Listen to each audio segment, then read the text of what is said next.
Hello dear students, welcome to all of you at our channel NDN Educare. Dear students, आज second lecture है आपके सामने basic concept of chemistry जो chapter हम लोगों ने स्टार्ट किया है इनऑर्गेनिक केमिस्ट्री का क्लास 11 का, उसका सेकेंड लेक्चर है। ठीक है, इसके फर्स्ट वाले लेक्चर में हमने डिस्कस किया था कुछ basic law of chemical combination और कुछ छोटे मोटे टर्म्स के बारे में जो इम्पोर्टेंट थे हमारे लिए। और आज का जो पूरा लेक्चर होगा उस हम आज होल सेशन या होल लेक्चर में हम क्या पढ़ेंगे, फिर से वही करने वाले हैं। कुछ हमारे प्रीवियस लॉ ऑफ कॉम्बिनेशन कुछ स्किप हो गए थे, हमने बोला था कि आज उसको रिवाइज कराते हुए उस पर प्रैक्टिस करते हुए क्या करेंगे कि आगे के टर्म्स को जानेंगे। तो आज के इस लेक्चर में कुछ छोटे छोटे टर्म्स फिर हमें जानने हैं। इसके बाद सारे जो भी पोर्शन मिलेंगे वे सब कैलकुलेटिव पार्ट मिलेंगे आपको। ठीक है, तो अभी पिछले लेक्चर में याद करिए हमने ये डिस्कस किया था आपसे law of multiple proportion given by John Dalton. ठीक है, लॉ ऑफ मल्टीपल प्रोपोर्शन वो आई थिंक हमने डिस्कस कर दिया था। उसमें मैंने कुछ एग्जांपल्स भी लिया था। वो क्या कह रहा था उसी से रिकॉलिंग कराते हुए आगे बढ़ते हैं। ठीक है, तो लास्ट हेडिंग हमने पढ़ा था लॉ ऑफ मल्टीपल प्रोपोर्शन, जिसमें मैंने बताया था कि अगर आप देख लें कार्बन, ठीक है, और ऑक्सीजन का रिएक्शन कराएं, ठीक है, तो यही कार्बन ऑक्सीजन कॉम्बिनेशन के बाद कभी कार्बन मोनोऑक्साइड फॉर्म करते हैं तो कभी कार्बन डाइऑक्साइड फॉर्म कर देते हैं, बताया था मैंने। तो लॉ मल्टीपल प्रोपोर्शन क्या कहता था कि कोई भी दो एलिमेंट आपस में कंबाइन होकर के यदि दो या दो से अधिक कंपाउंड बना रहे हैं, कोई केमिकल कंपाउंड बना रहे हैं, तो इसमें इनका जो मास रेशियो है, इसमें जो एक फिक्स्ड एलिमेंट होगा, एक एलिमेंट ऐसा होगा जिसका मास फिक्स होगा, यानी कि दो एलिमेंट हैं, इनमें से एक एलिमेंट का मास फिक्स होगा और उस फिक्स एलिमेंट वाले मास से जो दूसरा वाला होगा वो रिएक्ट करेगा। ठीक है, खैर करने को तो दोनों करेंगे। तो इस केस में जो दूसरा वाला है जो फिक्स मास ऑफ एलिमेंट से रिएक्ट कर रहा है उसके मास का रेशियो कांस्टेंट आया था। जैसे यहाँ पे देखो, यहाँ पे 12 ग्राम कार्बन से 16 ग्राम ऑक्सीजन रिएक्ट कर रहा था और यहाँ पर 12 ग्राम कार्बन से 32 ग्राम ऑफ ऑक्सीजन रिएक्ट कर रहा है। और समझ में आ रही है? तो लॉ वही कहता था, देखो ना यहाँ पे कार्बन का मास क्या है, कांस्टेंट, यानी कि कांस्टेंट मास वाला एलिमेंट से जब कोई दूसरा एलिमेंट रिएक्ट कर रहा है तो इसके मास का जो रेशियो होगा वो क्या मिलेगा, एक सिंपल रेशियो मिलेगा, एक सिंपलेस्ट फॉर्म में मिलेगा। देखो ये एग्जाम्पल आज मैं एक और फिर एग्जाम्पल ले रहा हूँ, उससे और अच्छे से बहुत प्रॉपर समझ में आएगा। ठीक है, इसमें मैंने बताया था एग्जाम्पल लेकर के कि याद करिए कि कहा भी था मैंने कि जो सिंपल रेशियो मिलेगा वो जनरली 1:2, 2:3, 3:4, 4:5, मतलब एक कॉन्टिन्यूस पैटर्न बनता हुआ मिलेगा। ये भी देखिए भी समझ में आएगा, ऐसा नहीं बीच में 3:4 के बाद आपका 5:6 आ जाएगा, नहीं। अगर 3-4 कंपाउंड हैं, जैसे यहाँ 2 कंपाउंड है तो 2 रेशियो देखने को मिल रहा था। ठीक है, इनके में तो अगर 3-4 कंपाउंड वो बना रहा है 2 एलिमेंट रिएक्ट करने के बाद, तो आप देखेंगे कि पहले वाले का दूसरे से जब आप रेशियो लेंगे ना कुछ इसी तरीके का सिंपल मिलेगा। अभी जैसे मैं बोल रहा हूँ क्लियर नहीं हो रहा है, तो एग्जांपल अभी लेंगे तो बहुत बेटर क्लियर होगा। हम इसे यूज करते हैं, यानी हम लॉ करने का मतलब क्या है, आज के सेशन का स्टार्टिंग या आज के लेक्चर के स्टार्टिंग हम लॉ ऑफ मल्टीपल प्रोपोर्शन से करने वाले हैं, जो कि पहले एक्सप्लेन किया जा चुका है, उस पर एक एग्जाम्पल भी दिया जा चुका है, लेकिन हम एक और एग्जाम्पल उस पर लेकर के आगे बढ़ रहे हैं। जैसे अगर आप बात करें कि हमने कहा था एक एग्जाम्पल लेते हैं, लो नाइट्रोजन और ऑक्सीजन का कॉम्बिनेशन करें। ठीक है, नाइट्रोजन और ऑक्सीजन दो अलग अलग एलिमेंट है। ठीक है, ये आपस में रिएक्ट करके पॉसिबिलिटी क्या क्या है, ये कौन कौन से कंपाउंड बना सकते हैं, ये नाइट्रोजन ऑक्साइड बना सकते हैं। ठीक है, N2O3 नाइट्रोजन ट्राईऑक्साइड बना सकते हैं, N2O4 बनाया जा सकता है इनसे। ठीक है, N2O भी बन सकता है, N2O खैर मुझसे मिस हो गया, पहले हो जाना चाहिए था, और N2O5 भी बन सकता है, पेंटाऑक्साइड, टेट्राऑक्साइड, है ना, और trioxide, nitrogen dioxide, only nitrogen oxide. Naming इनकी बाद में आपको क्लियर करनी है, बस इतना समझिए कि नाइट्रोजन ऑक्सीजन दो अलग अलग एलिमेंट है, डिफरेंट कंपाउंड बना रहे हैं। ठीक है, तो अब इसमें देखना ये है कि किस एलिमेंट के फिक्स मास से कौन सा एलिमेंट रिएक्ट कर रहा है, तो फिर जो एलिमेंट रिएक्ट करेगा उसके मास का हम रेशियो लेंगे और देखेंगे कि क्या वो रेशियो मिलता है, क्या सच में सिंपल रेशियो बियर करता है, वो मास का उनके मास का रेशियो सिंपल रेशियो बियर करता है, चेक करते हैं। तो देखो इसके लिए क्या करते हैं, चलिए बनाते हैं। यहाँ पे ऐसा करते हैं कि यहाँ नाइट्रोजन लेते हैं, ठीक है, इधर ऑक्सीजन लेते हैं, समझ में आई है, और केसेस लेते हैं। जैसे यहाँ पे देखो नाइट्रोजन ऑक्साइड के केस में नाइट्रोजन ऑक्साइड के केस में, ठीक है, थोड़ा सा इसको हमें क्या करना पड़ेगा ना, बस थोड़ा बढ़ाना पड़ेगा और एक यहाँ पे एक कॉलम हमें बनाना पड़ेगा। आपको कॉलम तुरंत समझ में आ जाएगा बहुत ईजी वे में। जैसे नाइट्रोजन ऑक्साइड के केस में अगर आप देखें तो नाइट्रोजन का यहाँ 14 ग्राम है, ठीक है, हम यूनिट यहाँ नहीं मेजर और डिस्क्राइब कर रहे थे, 14 लिख रहे हैं। नाइट्रोजन का 14 ग्राम ऑक्सीजन के 16 ग्राम से रिएक्ट कर रहा है, ठीक है। चलिए N2O के केस में आइए, N2O के केस में, नाइट्रोजन डाइऑक्साइड के केस में देखिए यहाँ नाइट्रोजन का 28 ग्राम ऑक्सीजन के 16 ग्राम से रिएक्ट कर रहा है, ठीक है। सिमिलरली आप आ जाइए N2O3 के केस में, तो यहाँ पे नाइट्रोजन का 28 ग्राम ऑक्सीजन के 48 ग्राम से रिएक्ट कर रहा है, ठीक है। ये तो समझ में आ रहा होगा ना हम कैसे 28-48 कर रहे हैं। N2O3 के बाद आपका आता है N2O4। इस केस में देखिए नाइट्रोजन का 28 ग्राम ऑक्सीजन के 64 ग्राम से रिएक्ट कर रहा है। And finally in the same way we can calculate that 28 gram of nitrogen reacts with 16 5 80 gram of oxygen. चलो ये तो समझ में आया।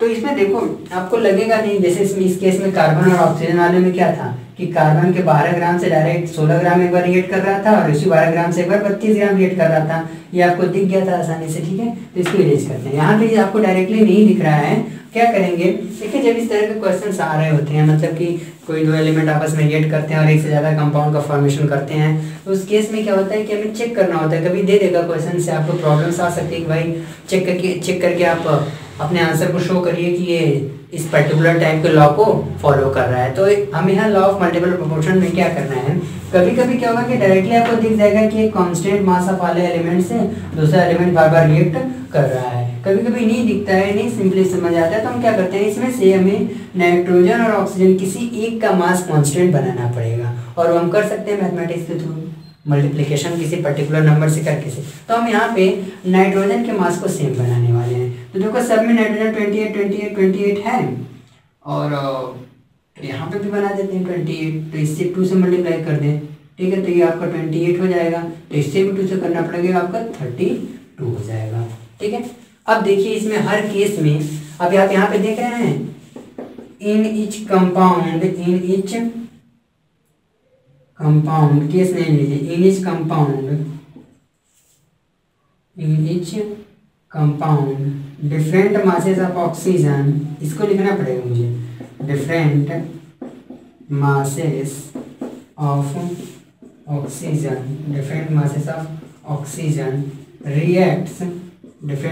Oxygen reacts with fix mass of nitrogen,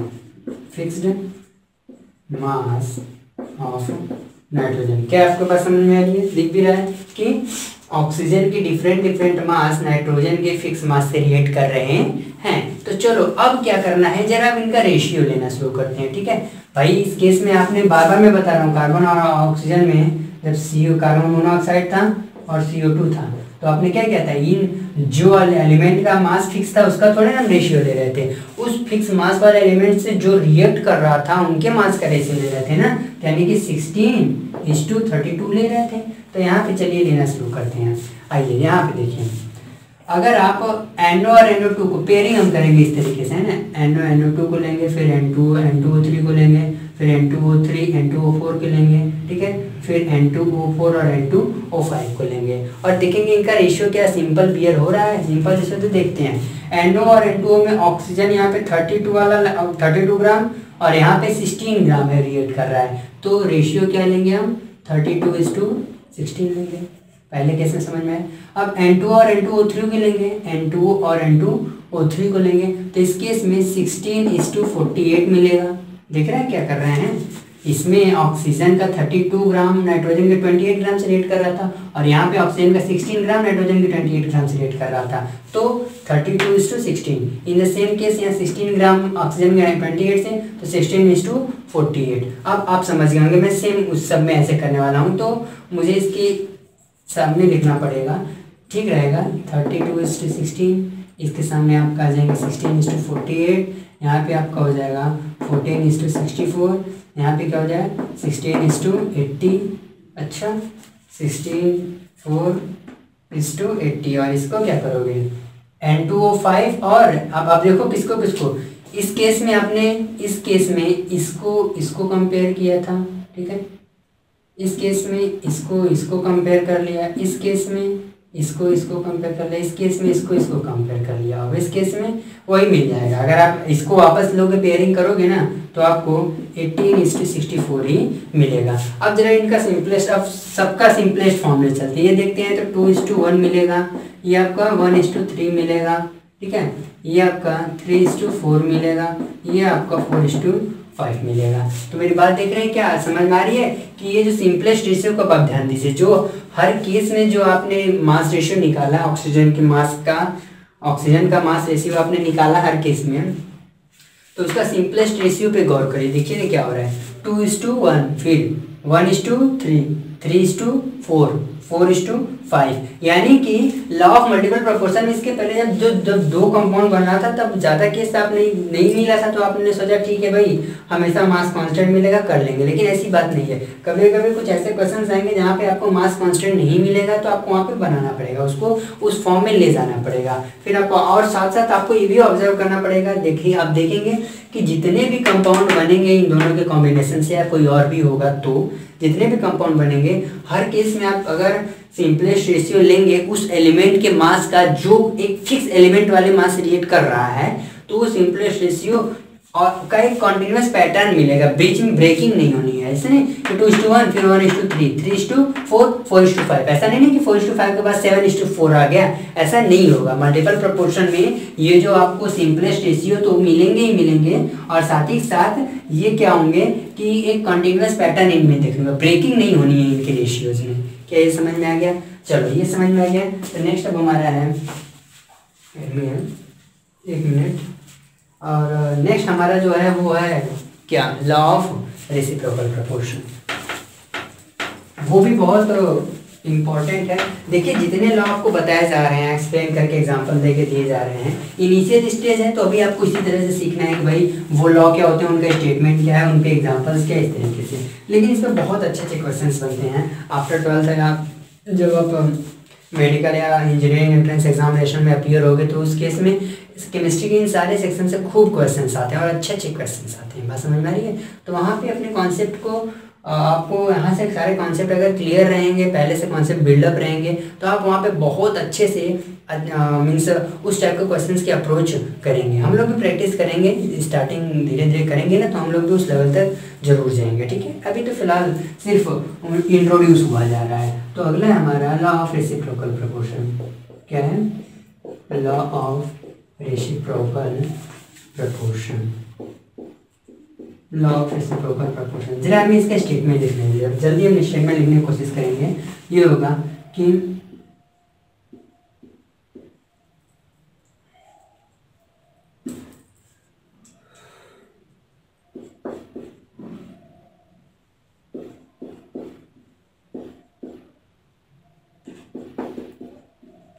the mass ratio of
ये हमारा लॉ ऑफ रेसिप्रोकल का statement है। स्टेटमेंट मुझे पढ़ने दीजिए। क्या है? क्या कह रहा है कि the mass ratio of two elements A and B when they combined with fixed mass of third element is same और bear simple ratio of masses in which they combine directly to each other. मतलब कि हम दो element ए भी ले रहे हैं, क्या कह रहे हैं कि ए कहाँ गया, विच कंबाइन सेपरेटली, यहाँ पे कंबाइन सेपरेटली होना चाहिए। तो देखिए एक चीज़ और यहाँ पे करना पड़ेगा, कंबाइन के बाद आप यहाँ देख लीजिएगा सेपरेटली होना चाहिए, सेपरेटली, ठीक है।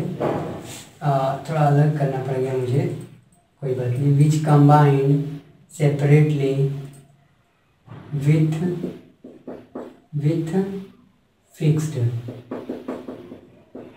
देखो क्या है कि जब दो एलिमेंट ए और बी किसी तीसरे एलिमेंट के फिक्स मास से रिएक्ट करके कंपाउंड बनाते हैं, तो सोचो ना यहाँ पे क्या हो रहा है, ए और बी किसी तीसरे एलिमेंट से रिएक्ट कर रहे हैं। तो ए जब उस तीसरे से रिएक्ट करेगा तो कुछ कंपाउंड बनाएगा, ठीक।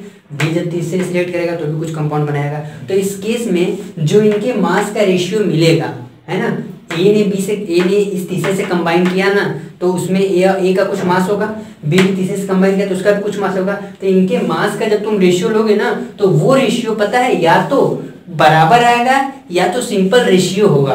किसके बराबर है, किसके सिंपल रेशियो, अब बता रहे हैं। वो उसके उस रेशियो के बराबर आएगा जिसमें ये डायरेक्टली एक दूसरे से कंबाइंड हो रहे हैं। जैसे एक एग्जांपल मैं ले रहा हूँ, देखो कार्बन और हाइड्रोजन, ठीक है। अगर ये डायरेक्टली कंबाइन करें तो CH4 बना सकते हैं, अगर ये डायरेक्टली कंबाइन करें तो, ठीक है। तो CH4 ये बना देंगे अगर डायरेक्टली कंबाइन करें तो। लेकिन क्या किया जाए, इन्हीं को एक बार ऑक्सीजन से, मतलब इसको तीसरे एलिमेंट से ऑक्सीजन से रिएक्ट करा जाए, इसको तीसरे एलिमेंट ऑक्सीजन से रिएक्ट किया जाए। तो ऑक्सीजन से रिएक्ट करा करके देखो, तो ये इस केस में मान लो कि तुम CO2 बन गया है, और इस केस में मान लो कि तुम क्या बन गया है, H2O। देख रहे हो। तो यहाँ पे क्या हो रहा है, कार्बन हाइड्रोजन अलग अलग एलिमेंट है, ठीक है। ये डायरेक्टली कंबाइन हो रहे हैं तो CH4 बना रहे हैं, और अगर ये सेपरेटली किसी थर्ड एलिमेंट से कंबाइन हो रहे हैं तो अलग अलग कंपाउंड बना रहे हैं। तो हमें चेक क्या करना है, लॉ ऑफ रेसिप्रोकल प्रोपोर्शन क्या इसमें कहता है। लॉ ऑफ रेसिप्रोकल प्रोपोर्शन ये कहता है कि अगर ये डायरेक्टली कंबाइन हुए, डायरेक्टली अगर कंबाइन किए तो इनके मास का रेशियो क्या होगा। अगर डायरेक्टली CH4 में कार्बन और हाइड्रोजन के मास का, तो जैसे तुम देखो 12:4, ठीक है। या ऐसे कह सकते हैं कि 3:1 मिला कि नहीं, भाई यही रेशियो बराबर होगा कि नहीं। चलिए रेशियो तो बराबर जनरली हो नहीं हो पाते हैं, लेकिन यहाँ समझने के लिए बताइए कि इनके मास का रेशियो 3:1 मिला। हाँ, आपने देखा ना कि जब carbon hydrogen, law of reciprocal proportion क्या कहता है कि ये जो एलिमेंट अलग अलग हैं जो आपस में रिएक्ट करेंगे, अगर वे एक दूसरे से रिएक्ट करते हैं तो वे CH4 बनाएंगे, उनमें और CH4 बनेगा तो उनमें मास का रेशियो देखेंगे 3:1। लेकिन अगर ये एलिमेंट सेपरेटली किसी थर्ड एलिमेंट से रिएक्ट करेंगे तो इस केस में बताओ, इस केस में CO2 में कार्बन और ऑक्सीजन के में मास का रेशियो क्या देखने को मिलेगा, 12:2 क्या मिलेगा, 32 मिलेगा, 12:32। और H2O में हाइड्रोजन ऑक्सीजन का 2:16 मिलेगा। तो सेपरेटली ये थर्ड एलिमेंट से सेपरेटली कंबाइन कर रहे हैं, उसके बाद जो कंपाउंड बन रहा है उन कंपाउंड में से इनके मास का रेशियो लो। इस कंपाउंड में इसका मास कितना था, 12 ग्राम, और इस कंपाउंड में हाइड्रोजन का मास कितना था, 2 ग्राम, है कि नहीं। तो क्या करो, कार्बन का लेना है और हाइड्रोजन का लेना है ना, ठीक है, कोई बात नहीं। तो 2:16। तो अब इनके मास का रेशियो लो, कार्बन और हाइड्रोजन का। देखोगे तो यहाँ पे 12:2, और 12:2 का मतलब आपको दिख रहा है, कहीं कुछ गड़बड़ हो रहा है क्या, CO2 कार्बन 32, ठीक है, हाइड्रोजन और 2:2 वाटर, ठीक है, और CH4 H2O कार्बन डाइऑक्साइड, और यहाँ पे हो गया 18 ना, तो ये 2:16, ठीक है, और ये आपका 12:32। तो ठीक है, कोई बात नहीं, 12:32 ना, तो इनके मास का रेशियो मुझको लेना था ना। सिंपलेस्ट लो, सिंपलेस्ट एक बार लेकर देखो, सिंपलेस्ट फॉर्म में लोगे तो ये हो जाएगा तुम्हारा 4 3 3:8, और ये हो जाएगा आपका 1:8, सॉरी हाँ 1:8 ही होगा। सिंपलेस्ट फॉर्म में लेना पड़ेगा ना, देखो डायरेक्टली नहीं ले रहे हैं हम, सिंपलेस्ट फॉर्म में देखो इनके मास के रेशियो को सिंपलेस्ट फॉर्म में लिखा 3:8, ये भी 3:8। अब इसमें जो 3:8 में जो 3 किसके करस्पॉन्डिंग था, कार्बन के, और 1 किसके करस्पॉन्डिंग था, हाइड्रोजन के, था कि नहीं। तो इनके मास का रेशियो अब लो तो देखो क्या मिलेगा, कार्बन और हाइड्रोजन के मास का रेशियो, तो तुम्हें 3:1 ही देखने को मिलेगा, जो कि शुरुआत में मिला था। तो फाइनली मुझे रेक्टेंगल वाले में जो मैं बना रहा हूँ उसको तुम ध्यान दो, जो रेक्टेंगल है मास रेशियो मैंने लिया है। एक्चुअली ये रेसिप्रोकल लॉ ऑफ प्रोपोर्शन क्या कहता है कि जब भी कोई दो एलिमेंट आपस में रिएक्ट करेंगे तो भी कुछ कंपाउंड बनाएंगे, ठीक, या किसी थर्ड से रिएक्ट करते हैं तो भी कुछ ना कुछ कंपाउंड बनेगा। तो उस केस में जब वो आपस में रिएक्ट करेंगे तो उस केस में उनके मास का जो रेशियो होगा वो उसी मास रेशियो बराबर आएगा जब वे किसी तीसरे से रिएक्ट कर लेंगे, और करने के बाद उनके मास का अगर आप रेशियो लेंगे तो वही जो मास मिलेगा, मास का जो रेशियो मिलेगा वो पहले वाले के बराबर भी मिल सकता है या उसके सिंपल रेशियो में भी हो सकता है। यहाँ पे बराबर मिल चुका है, इक्वल हो चुका है। क्या आपको लॉ ऑफ रेसिप्रोकल प्रोपोर्शन समझ में आ गया? आई थिंक मुझे आपको लग रहा है कि समझ में आ गया, ठीक है। तो लॉ ऑफ रेसिप्रोकल बिल्कुल मल्टीपल प्रोपोर्शन के जैसा है था, बस यहाँ पे एक से ज्यादा एलिमेंट यानी कि थर्ड यहाँ पे जो दो एलिमेंट आपस में रिएक्ट तो कर ही रहे हैं, साथ साथ तीसरे से भी रिएक्ट कर रहे हैं। क्या इतनी चीजें समझ में आ गई? चलो अब इससे समझ में आ गई, इस पर क्वेश्चंस लेते हैं और फिर आगे बढ़ते हैं, क्योंकि मुझे इस पर क्वेश्चंस लेना ही पड़ेगा और आज तो काफ़ी कुछ डिस्कस करना है कि नहीं, और काफ़ी कुछ डिस्कस करना है। फिर इस पर क्वेश्चन देखो कैसे बनाते हैं। मान लो कि फिर बेसिक से क्वेश्चन है, N2 N25 वाला ले लें, वो नहीं, जैसे क्वेश्चन लेते हैं कि ammonia contains 82.35% of nitrogen and 17.65% of hydrogen, ठीक। water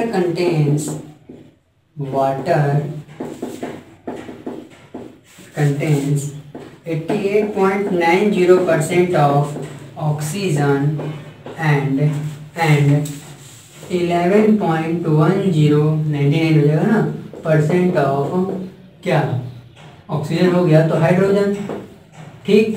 नाइट्रोजन ट्राईऑक्साइड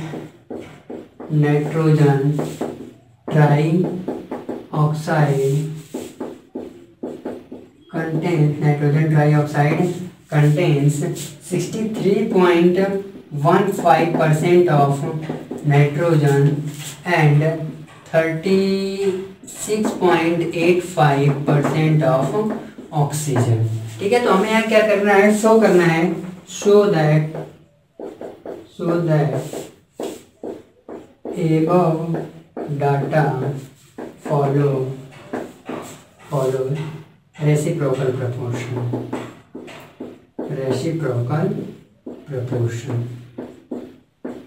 क्वेश्चन जरा अच्छे से ध्यान से देख लो आप लोग, क्या क्वेश्चन में कहा जा रहा है कि अमोनिया है, ठीक है। अमोनिया क्या है, उसमें 82.35% नाइट्रोजन है और 17.65% हाइड्रोजन है, ठीक। वाटर में 88.90% ऑक्सीजन है और इतना परसेंट ऑफ हाइड्रोजन। कहने का मतलब है कि अमोनिया, वाटर और नाइट्रोजन ट्राईऑक्साइड अलग अलग 3 कंपाउंड है, वे कंपाउंड जिन जिन एलिमेंट से मिलके बने हैं उनका यहाँ पे परसेंटेज दिया हुआ है। आपसे पूछ रहा है कि आप शो करके दिखाइए क्या रेसिप्रोकल प्रोपोर्शन को फॉलो कर रहे हैं। तो देखो रेसिप्रोकल प्रोपोर्शन में यहाँ पे देखो, एक बात के लिए पहले ये देखो, ये जो अमोनिया है वो हाइड्रोजन से रिएक्ट किया है ना, हाइड्रोजन से रिएक्ट किया है। और वाटर के केस में ऑक्सीजन जो है हाइड्रोजन से रिएक्ट किया है, और नाइट्रोजन ट्राईऑक्साइड N2O3 फॉर्मूला होगा उसका, उस केस में नाइट्रोजन ऑक्सीजन से रिएक्ट किया है। देखो क्या हो रहा है, लॉ ऑफ रेसिप्रोकल प्रोपोर्शन में क्या होता था, सॉरी यार कुछ लॉ ऑफ रेसिप्रोकल प्रोपोर्शन में क्या हो रहा था कि कोई दो एलिमेंट थे, यहाँ नाइट्रोजन और ऑक्सीजन है, वे अलग अलग किसी तीसरे एलिमेंट से रिएक्ट करके कुछ कंपाउंड बनाते थे। तो रिएक्ट किया, अमोनिया बना, हाइड्रोजन, और आपस में भी रिएक्ट करके कुछ कंपाउंड बना रहे थे, N2O3 बना, ठीक है। तो वहाँ पे जो हमने भी बताया था उसी चीज़ को बस फॉलो करना है। तो देखिए क्या होगा यहाँ पे, इस केस में देखिए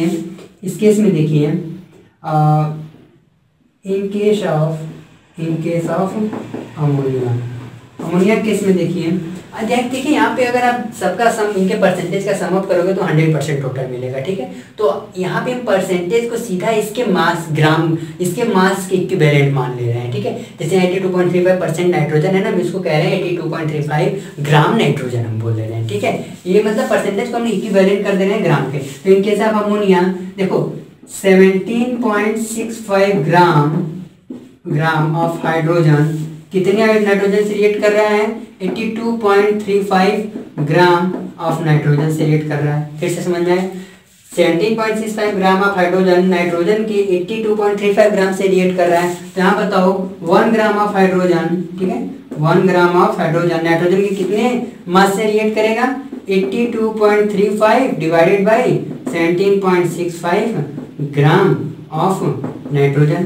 क्या बात समझ में आ रही है? अच्छा, अगर इसको आप सॉल्व करो तो करके देख लो, इसको डेसिमल हटा दो तो 68 4 पॉइंट, देखो डायरेक्ट डिवाइड कर रहे हैं ना, 4 पॉइंट आपका ये करीबन हो जाएगा 4 बार था ना 68 और आपका हो जाएगा 70,030, ठीक है, तो 260, ठीक है, तो 71 यानी कि 1135, 1175 यहाँ से 1175 बचेगा और डेसिमल बढ़ा के 11,750, 24। इसको देखो ऐसे डायरेक्ट, देखो टफ हो रहा है ना तो डायरेक्ट डिवाइड कर रहा है, कौन सा बड़ी बात थी, 8235 था ना, इतना सोचते थोड़े ना है, 175 से डिवाइड करना है, 4 बार में ले जाओ तो 4 बार में ले जाओगे 20, 24 है ना, 20, 26, 7,060 आएगा, है ना, 7,060 आएगा। तो इसको देखोगे तो 5 हो जाएगा आपका 7 और ये हो जाएगा 1 और आपका सीधा कट ही जाएगा, है कि नहीं?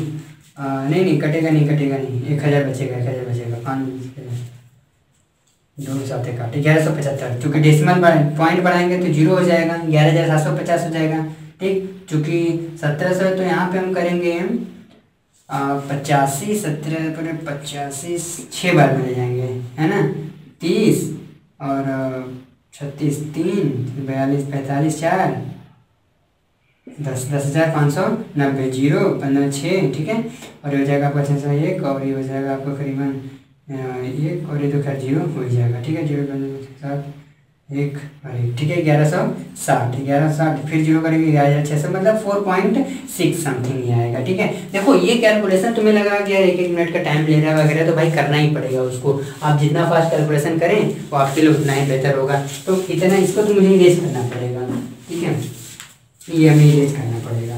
4.6 आया, वही इन केस आप किस में ले लें, इन केस ऑफ वाटर के केस में देखो हाइड्रोजन कितना है यहाँ पे 11.10, तो 11.10 ग्राम ऑफ हाइड्रोजन किससे रिएक्ट कर रहा है, ऑक्सीजन की कितनी मात्रा से रिएक्ट कर रहा है, 88.90 ग्राम ऑफ ऑक्सीजन से रिएक्ट कर रहा है, तो इसका जो 1 ग्राम होगा, 1 ग्राम ऑफ हाइड्रोजन कितने से रिएक्ट करेगा, 88.90 अपॉन क्या है 11.10 ग्राम ऑफ ऑक्सीजन, इसको ले लें तो हो जाएगा 11 है ना, 8 बार में ना 8 आपका हो जाएगा 88 और 80 ना 10 बचेगा, पॉइंट हटा देंगे 0 हो जाएगा, फिर 0 हटा देंगे 1000 हो जाएगा, ठीक है, 1100 और समथिंग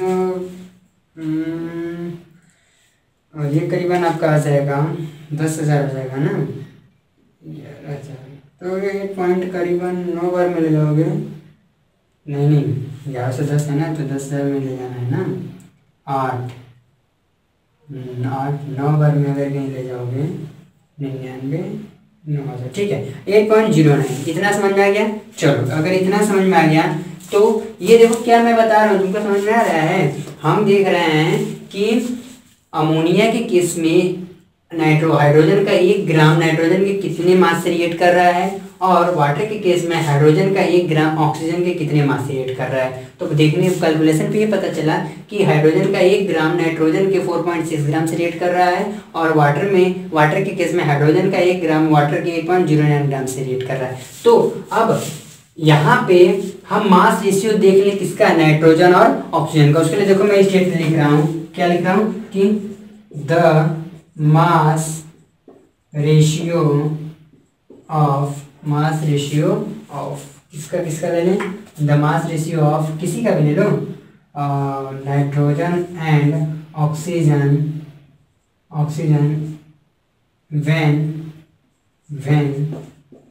when they combine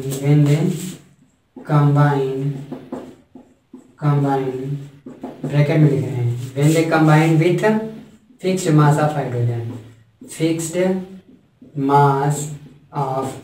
देख रहे हो ना, ये नाइट्रोजन हाइड्रोजन के 1 ग्राम से रिएक्ट कर रहा है और यहाँ भी इतना ऑक्सीजन हाइड्रोजन के 1 ग्राम से, यानी फिक्स मास से रिएक्ट कर रहे हैं। तो इनमें मास रेशियो लो तुम क्या तुमको देखने को मिलेगा करीबन 4.6 होल डिवाइडेड बाई 8.09। ठीक है, तो अगर तुम इसको कहीं और डिवाइड करोगे तो इसको सॉल्व कर लो, इसको कर लो 460 अपॉन में 809 और इसको सॉल्व करना है। तो देखो इसको सॉल्व करने के लिए नीचे ले जा रहे हैं 460 अपॉन में 460 होल डिवाइडेड बाई 809 अपॉन में 460।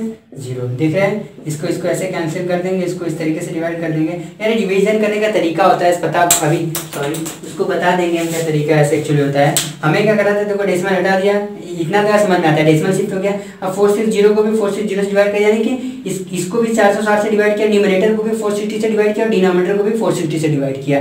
तो न्यूमरेटर डिवाइड होकर के क्या हो जाएगा 1। ठीक है, is 1:2। अब यहाँ 809 को कौन डिवाइड कर रहा है 460, तो उसको साइड में कर लो। 809 को कौन डिवाइड कर रहा है 460, एक बार में जाएगा 460। ठीक है, तो ये आपका हो जाएगा 509 और 40 549 बचेगा। ठीक है, और 549 अगर कहीं बचेगा तो फिर 8 में से आ जाएगा, नहीं 549 कहाँ से बचेगा यार, सॉरी 349 बचेगा ना, 349 बचेगा ना। और पॉइंट बढ़ा दोगे तो हो जाएगा 3490 और ये करीबन 8 बार में ले जाना पड़ेगा तुमको। 4/32 और 24 36 8 बार में नहीं, सॉरी 7 बार में ले जाना पड़ेगा, जितना भी जाए। ये 1:1.7 आएगा। मैं जो बता रहा हूँ देखो, ये 1:1.7। अब फिर से देखो बता रहा हूँ, थोड़ा लंबा कैलकुलेशन, अभी एक और कैलकुलेशन करना पड़ेगा, घबराओ नहीं। हमने क्या किया, अमोनिया केस में और हाइड्रोजन के केस में अलग अलग देख लिया कि हाइड्रोजन का 1 ग्राम नाइट्रोजन से कितने नाइट्रोजन से रिएक्ट कर रहा था और हाइड्रोजन का 1 ग्राम ऑक्सीजन के कितने मास से रिएक्ट कर रहा है। तो देखा हमने 4.6 ग्राम और 8.09 ग्राम रिस्पेक्टिवली मिला, तो हमने इनका मास रेशियो निकाला। ये कौन सा मास रेशियो जो भी आया 1:1.7, ये वो मास रेशियो है जिसमें नाइट्रोजन और ऑक्सीजन से सेपरेटली किसी तीसरे फिक्स मास ऑफ एलिमेंट से रिएक्ट करके कंपाउंड बना रहे हैं। तो मास क्या मिला 1:1.7। अब हम क्या करेंगे, डायरेक्टली, क्योंकि ये तो था ये जब सेपरेटली किसी तीसरे से रिएक्ट कर रहे थे और कोई नया कंपाउंड बना रहे थे, अब जब ये डायरेक्टली रिएक्ट करेंगे तो उस केस में इनके मास का जो रेशियो देखेंगे आप ना, सेम मिल सकता है। तो यहाँ तक देखो इरेज करना है, मुझे इरेज करना पड़ेगा, मुझे थोड़ा सा लंबा नहीं कहेंगे लेकिन हाँ ठीक है भाई, जरूरी है क्वेश्चंस के हिसाब से। अच्छा, अब केस में देखो, अब दूसरा केस है mass ratio in which nitrogen and oxygen combines directly to each other।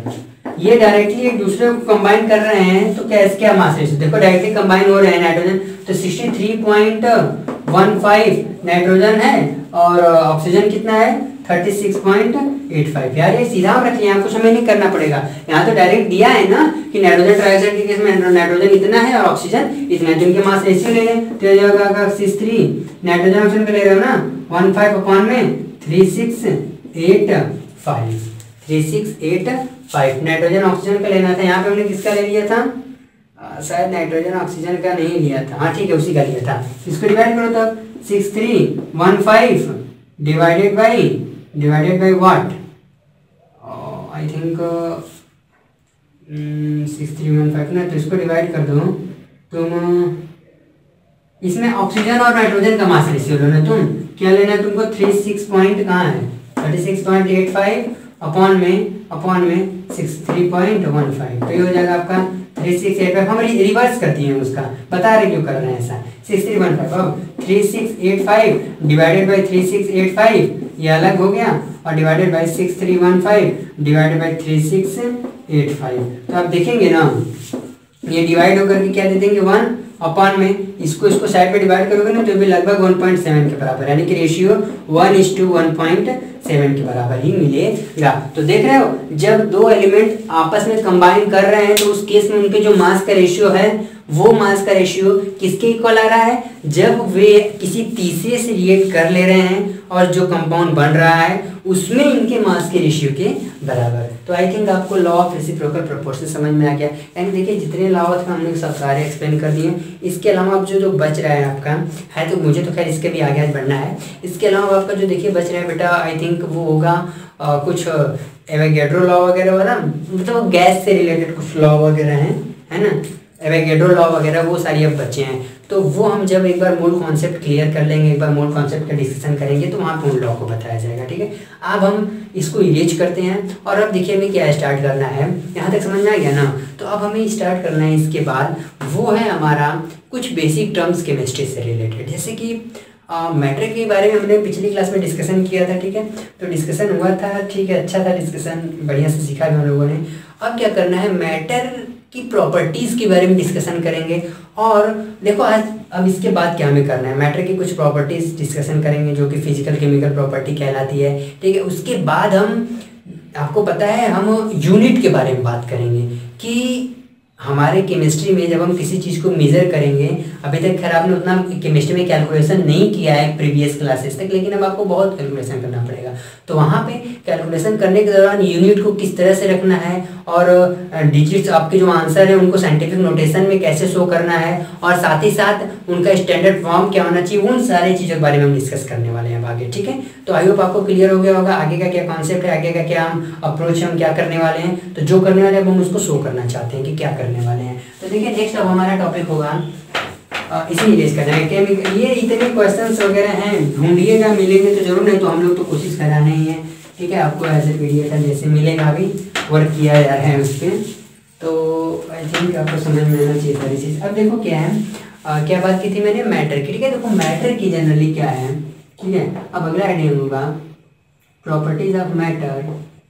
ठीक है, हेडिंग अब अगला आपका क्या होगा, प्रॉपर्टीज ऑफ मैटर। ठीक है, and it's measurement, and it's measurement, properties of matter and it's measurement. यानी कि वो जो मैटर हम डिस्कस कर रहे हैं इतने दिनों से, भाई कल से डिस्कशन किया जा रहा है मैटर के बारे में, तो उस मैटर की प्रॉपर्टीज क्या है और उसका मेजरमेंट, यानी कि वो जो प्रॉपर्टी, भाई अब प्रॉपर्टी क्या क्या है उसके बारे में भी पढ़ेंगे, और उन प्रॉपर्टी को मेजर करने के लिए हमें क्या क्या करना पड़ेगा हम वो भी चेक करेंगे, है ना। यानी हम दो अप्रोच लेकर के चलेंगे, क्या कि मैटर की जो और प्रॉपर्टीज है वो भी डिस्कस करेंगे, और मैं उस प्रॉपर्टी को कैसे मेजर करना है उसके बारे में डिस्कस करेंगे। देखिए बेसिकली होता क्या है, मैटर, ठीक है, इसमें लिखेंगे matter exhibit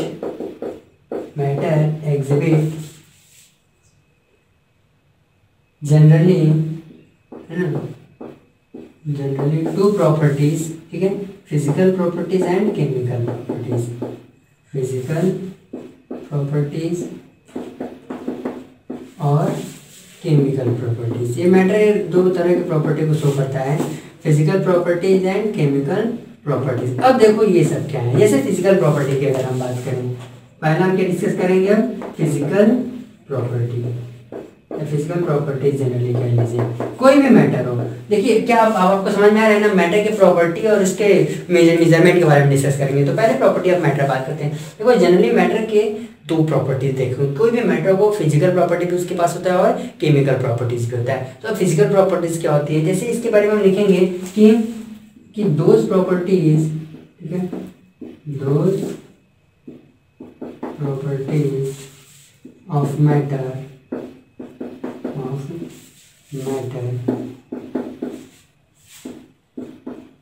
which are identified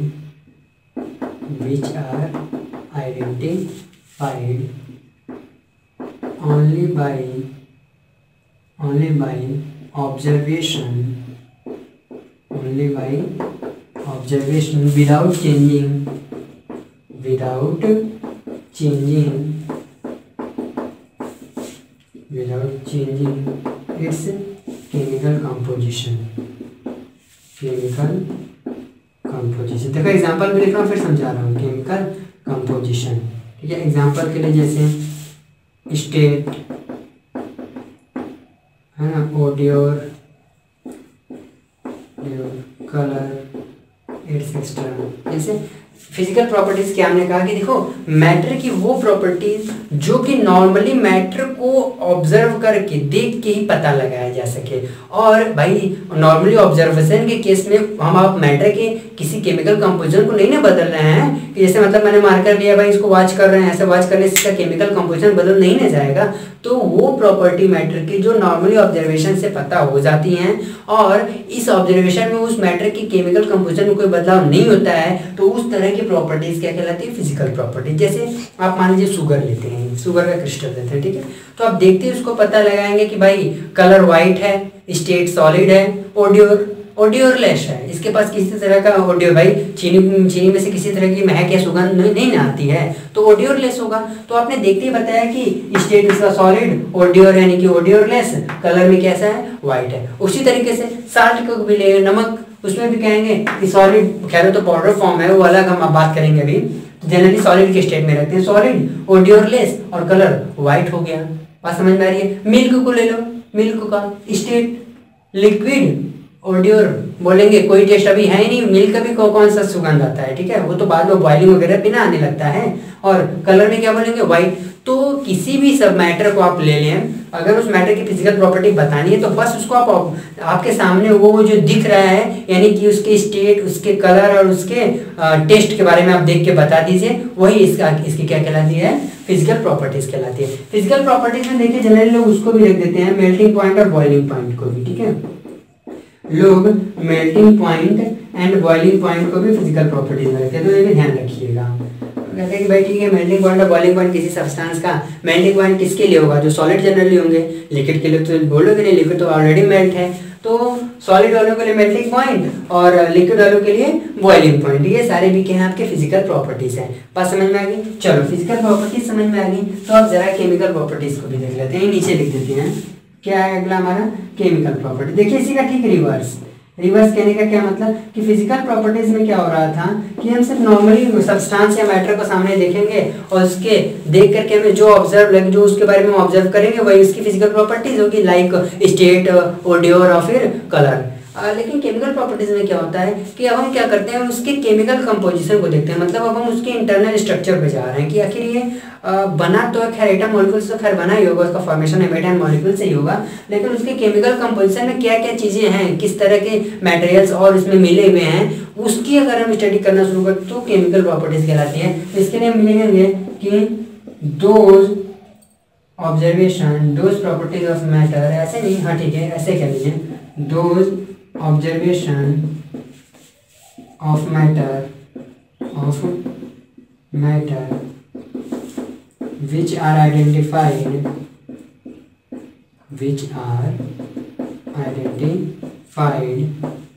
when chemical change occurs,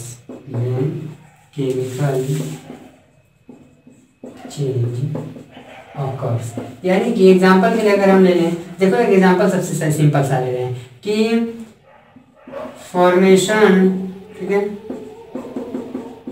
formation of product when substances react, और भी बहुत सारे तुम ले लो, या फिर यहाँ पे आप ले लो एसिडिटी और बेसिसिटी का भी कॉन्सेप्ट ले लेते हैं, एसिडिटी और बेसिसिटी का भी कॉन्सेप्ट तुम रख सकते हो, और कंबशन का भी रख सकते हो, कंबशन। देखो मैं भी समझा रहा हूँ क्या क्या है ये। देखो ये केमिकल प्रॉपर्टीज क्या होती है, ये वो प्रॉपर्टीज होती हैं जब किसी मैटर या किसी सब्सटेंस में कोई केमिकल चेंज दिख जाता है हमको। भाई फिजिकल चेंज और केमिकल चेंज हमें पता है, हम आसानी से पता लगा लेंगे कि इसमें कोई केमिकल चेंज हुआ है। जब कोई केमिकल चेंज हो जाता है उस सब्सटेंस या मटेरियल में, तो उसके बाद जब हम स्टडी करते हैं, केमिकल चेंज होने के बाद उसके चीज़ों के बारे में स्टडी कर रहे होते हैं, तो वो हमारा केमिकल प्रॉपर्टी उसकी कहलाती है। जैसे कि मान लीजिए हमने एसिड बेस का रिएक्ट करा तो हमको सॉल्ट और वाटर मिलेगा, एक सॉल्यूशन मिलेगा, तो यहाँ पे रिएक्शन हुई, रिएक्शन के बाद नया सब्सटेंस बना, तो हमने देखा कि केमिकली कंपोजिशन बदल गया है।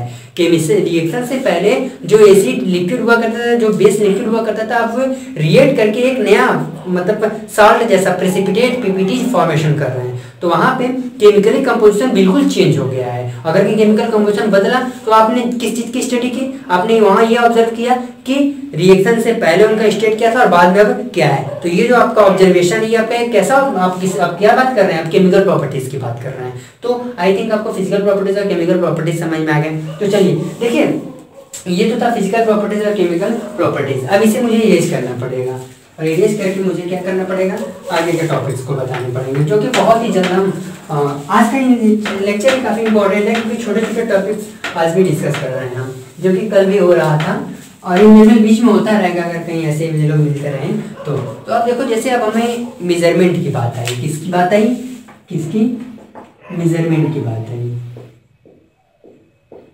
मेजरमेंट।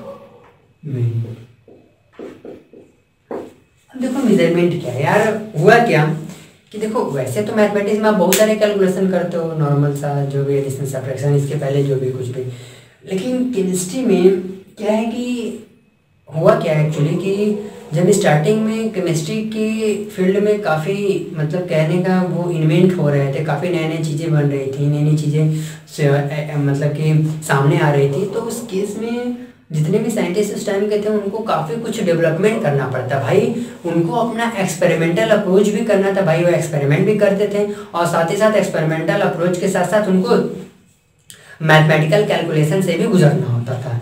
ऐसा नहीं कि मतलब कि जब मान लो कोई एक्सपेरिमेंट कर रहे हैं तो उस एक्सपेरिमेंट में उनको कुछ मैथमेटिकल कैलकुलेशन से भी गुजरना होता था, उनको अपना रिजल्ट लाने के लिए कुछ मैथमेटिक्स भी अप्लाई करनी होती थी। तो वहाँ पे कुछ ऐसे डिजिट, कुछ ऐसे मतलब कभी कभी कुछ ऐसा मैथमेटिकल ऑपरेशन आ जाता था जो उनके लिए काफ़ी टफ हो जाता था सॉल्व करना। तो उस केस में उन्होंने डेवलपमेंट शुरू किया, ठीक है। तो छोटे छोटे डिजिट जिसको हम नेग्लेजिबल कर देते हैं, उसको केमिस्ट्री के केस में नेग्लेजिबल कर देना बहुत ही बड़ी, समझ लीजिए, गलती हो गया, कह लीजिए कि सबसे बड़ा मिस्टेक हो जाएगा हम लोग के लिए।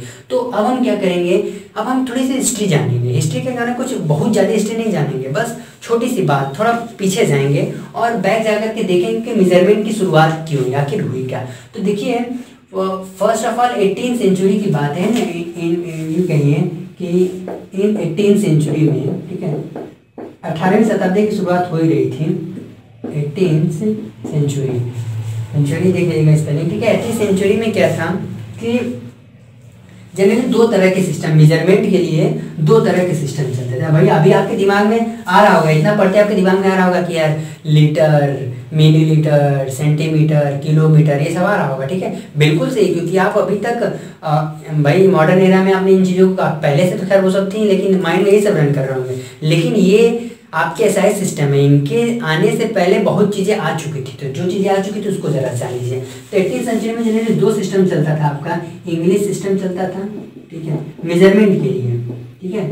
इंग्लिश सिस्टम की बात तो हुआ करती थी और मीट्रिक सिस्टम की बात हुआ करती थी। इंग्लिश सिस्टम और मीट्रिक सिस्टम। इंग्लिश सिस्टम का मतलब इसमें हम बात करते थे इंच, ठीक है, पौंड और फिर इंच, पौंड जनरली, और बहुत सारे थे ऐसे, ध्यान ही नहीं, इंच, पौंड जनरली। इसमें हम बात करते थे किलोमीटर, मीटर, सेंटीमीटर या सेंटी यूँ कह लीजिए, एक्सेट्रा करके, ठीक है। तो ये सारी चीज़ अभी भी मौजूद है, लेकिन उस समय जनरली दो तरह के सिस्टम हुआ करते थे, इंग्लिश सिस्टम और मेट्रिक सिस्टम, जिसके अंडर में हम लोग अपने डिफरेंट टाइप्स के मेजरमेंट किया करते थे। इन्हीं के साथ साथ कुछ और भी थे, कुछ और में जैसे कि सीजीएस सिस्टम था आपका, सीजीएस जिसको हम बोलते थे सेंटीमीटर ग्राम सेकेंड सिस्टम, ठीक। इसके सीजीएस के साथ साथ हमारा एफपीएस भी चलता था, जिसको हम बोलते थे फुट, ठीक है, फुट पौंड सेकेंड सिस्टम था। और फिर हमारा आता था एमकेएस, ठीक है, एमकेएस यानी कि मीटर किलोग्राम, ठीक है, मीटर किलोग्राम सेकेंड सिस्टम। देखो हुआ क्या था उस समय, जनरली लोग क्या करते थे ना, वहाँ पे जनरली उस समय मास को, ठीक है, टाइम को, ठीक है, और क्या था आपका, और लेंथ को, या यूँ कह लीजिए लेंथ को, यहाँ से स्टार्ट करते हैं। जनरली लेंथ, मास और टाइम का मेजरमेंट ज़्यादा हुआ करता था। ज़्यादा का मतलब होने को तो बहुत सारी चीज़ें थी, लेकिन लेंथ, मास और टाइम का मेजरमेंट ज़्यादा फोकस हुआ करता था। तो उस समय ये सिस्टम के अलावा कुछ और भी सिस्टम्स चल रहे होते थे जिसमें कुछ थे सीजीएस, एफपीएस और एमकेएस। सीजीएस वो सिस्टम हुआ करता था, मेजरमेंट का ही सिस्टम है, तो सारे के सारे मेजरमेंट वाले सिस्टम, लेकिन इनमें हम इस तरह के इंचेस मतलब इसमें छोटे छोटे जो छोटे छोटे टर्म्स के मेजरमेंट होते थे उसकी स्टडी कर रहे होते थे। ठीक है, अभी क्या है, और इन केस में क्या होता था, सीजीएस सिस्टम में हम क्या करते थे, जो लेंथ होता हमारा, लेंथ को हम सेंटीमीटर में मेजर करते थे, मास को ग्राम में मेजर करते थे और टाइम को सेकेंड में। सिमिलरली एफपीएस के केस में लेंथ को हम फुट के टर्म में मेजर करते थे, टाइम को, मास को हम पाउंड के टर्म में मेजर करते थे और टाइम को सेकंड के टर्म्स में। और एमकेएस के केस में क्या होता था, लेंथ को हम मीटर के रिस्पेक्ट मीटर से मेजर करते थे, मास को किलोग्राम में और टाइम को सेकंड में। तो ये वो सिस्टम थे, ये अलग अलग सिस्टम थे मेजरमेंट के, जिसमें हम लेंथ, मास और टाइम को अलग अलग यूनिट के साथ मेजर किया करते थे। ठीक है, तो देखो मेजरमेंट तो सही था, चलता भी आ रहा था, लेकिन अब क्या है, अब कुछ ऐसी प्रॉब्लम्स है, वो किस तरह की प्रॉब्लम साइंटिस्ट के सामने आई वो मैं बार बार कर रहा हूँ, उनको केमिकल कैलकुलेशन को लेकर हुआ करता था। ठीक है, अभी भी हम इन सारे सिस्टम को जो हम पढ़ रहे हैं यहाँ पे, इनको हम स्किप नहीं किए हुए हैं, इनको अभी भी अपने यूज़ करते हैं डेली लाइफ में, या डेली लाइफ में नहीं, जनरली साइंटिस्ट जनरली अभी भी इसको यूज़ करते हैं, लेकिन अब वे इन जो मॉडर्न टेक्नोलॉजीज थे मेजरमेंट को, उसको उन्होंने स्किप करना छोड़ दिया, स्किप कर दिया है जनरली।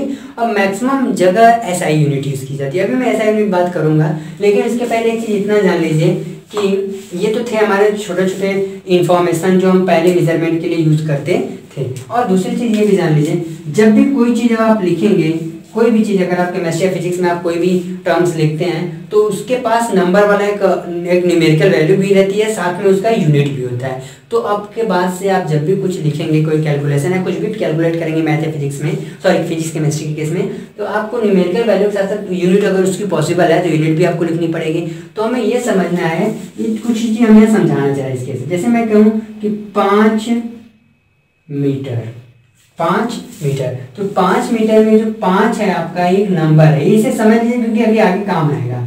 5 एक नंबर है और मीटर क्या है, मीटर यूनिट ऑफ लेंथ है, क्या है, यूनिट ऑफ लेंथ है।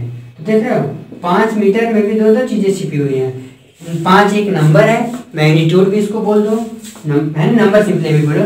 अब मीटर क्या है, लेंथ की एक यूनिट, यानी कि ये लेंथ को डिस्क्राइब कर रहा है। हम क्यों कहें 5 मीटर को देख के हम क्यों कहेंगे कि लेंथ है ना। मैं कहूँगा 5, अगर मैं कहूँगा 5 मीटर, कोई कहेगा कि 5 मीटर मास है, 5 मीटर तुम्हारा सेकेंड है, तो उसकी बात थोड़ी ना कहेंगे, ऐसे थोड़ी भाई हम लोग एक्सेप्ट कर लेंगे। हमको पता है कि मीटर यूनिट है लेंथ का, ठीक है। इसीलिए ये जो 5 मीटर है, ये जो पूरी वैल्यू है 5, वो किसी लेंथ को शो कर रही है कि कोई लेंथ है जो कि 5 मीटर, उसका मैग्नीट्यूड वाला 5 मीटर मैग्नीट्यूड वाला है। अगर हम यहीं पे कहेंगे 5 मीटर मास है, तो आप सीधा कहोगे यार 5 मीटर, ये मतलब कि कहीं से भी, यानी कि जो यूनिट जिसको डिस्क्राइब करती है, जिसको डिनोट करती है, हमें उसी को ही एक्सेप्ट करना है।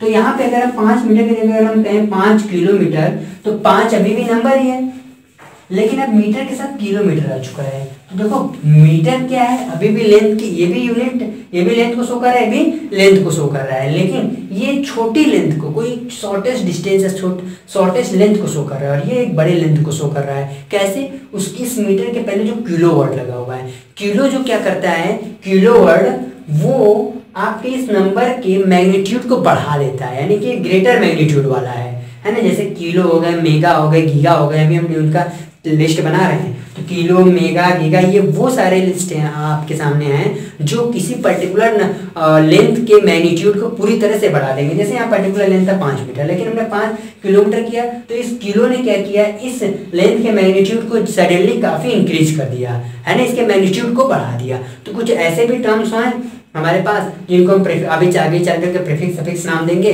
वे किसी पर्टिकुलर नंबर के मैग्नीट्यूड को बढ़ा भी देंगे और उसको डिक्रीज भी कर देंगे, ठीक है। तो मुझे बस इतना समझाना था अभी तक मेजरमेंट के पुराने केसेस, पुराने तरीके, फिर उसमें इम्पॉर्टेंट था ये हमारा ये तीनों, और ये बताना कि नंबर में अगर 5 मीटर लिखा हुआ है, 5 किलोमीटर, तो डिफरेंस क्या है, ये छोटी यूनिट को शो कर रहा है, बड़ी यूनिट को, क्यों, क्योंकि इसमें ये जो इनके यूनिट ऑफ लेंथ हैं उनके ऑर्डर ऑफ मैग्नीट्यूड में चेंज हो रहा है। यहाँ ऑर्डर ऑफ मैग्नीट्यूड सिर्फ 5 का, यहाँ ऑर्डर ऑफ मैग्नीट्यूड 5000 का है, क्योंकि किलो यहाँ 5000 के इक्विवेलेंट होगा। तो इतनी चीज़ें समझ में आ गई। तो अब हम चला डिस्कस करते हैं एसआई सिस्टम के बारे में। आई थिंक मुझे इसे इरेज करना चाहिए। अब जो डिस्कशन होगा हमारा वो एसआई यूनिट है ना, एसआई सिस्टम, इंटरनेशनल सिस्टम। तो आइए शुरुआत करते हैं। क्या है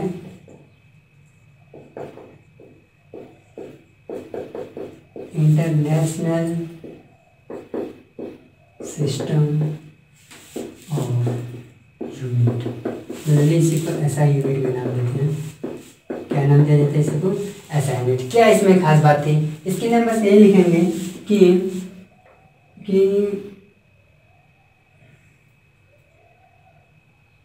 इन मॉडर्न डेज, लिखना पड़ेगा मुझे, फिर समझाना पड़ेगा। In modern days scientist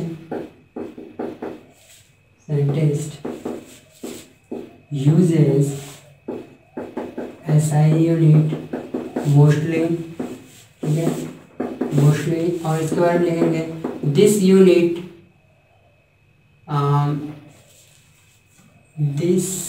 system was developed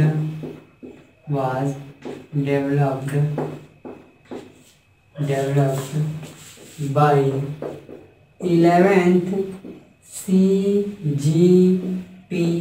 CGPM को जनरल, मुझे लिखने से समझा रहा हूँ, फिर CGPM को जनरल लिखते थे general conference of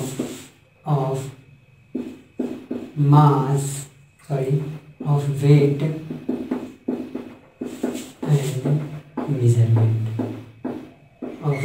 and measurement. ठीक है, अभी समझा रहा है, बस 2 मिनट लिख रहे हैं। उसके बाद हम लिख सकते हैं कि this system was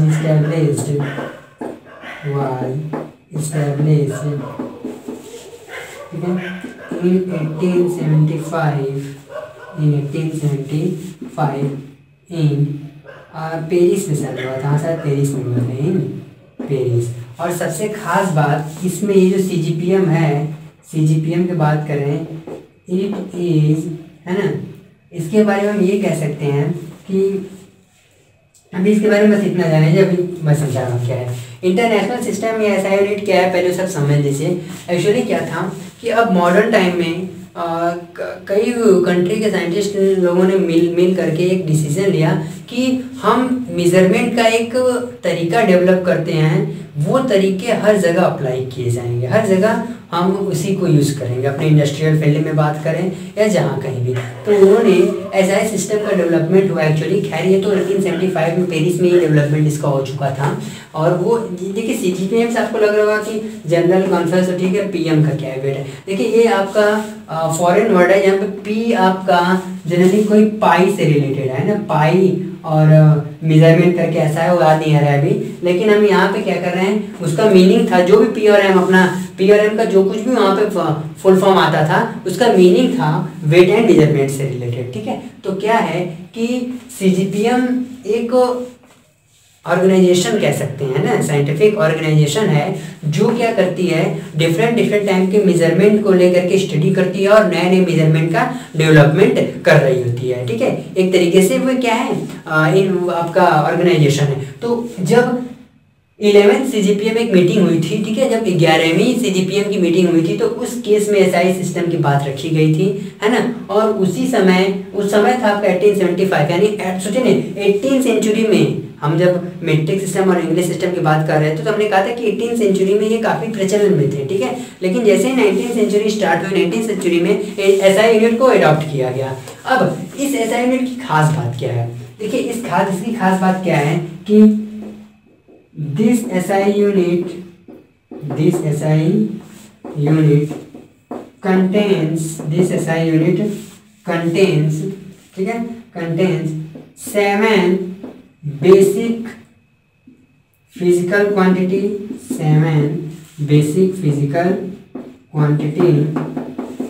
and also it allows to use, है ना, it allows to use the prefixes, ठीक है, for the study of for the study of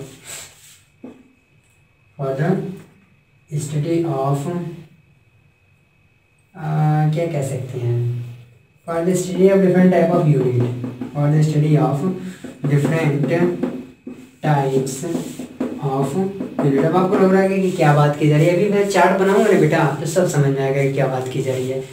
international system यानी एसआई यूनिट में क्या है, टोटल 7 फिजिकल क्वांटिटी हैं, ठीक है, और साथ ही साथ 7 फिजिकल क्वांटिटी हैं। तो भाई कहोगे कि ठीक है 7 फिजिकल क्वांटिटी तो क्या हम करें, भाई 7 फिजिकल क्वांटिटी वो फिजिकल क्वांटिटी है ना जिससे तुम आज पूरी फिजिक्स और केमिस्ट्री हैंडल कर रहे हो, बात समझ में आ रही है।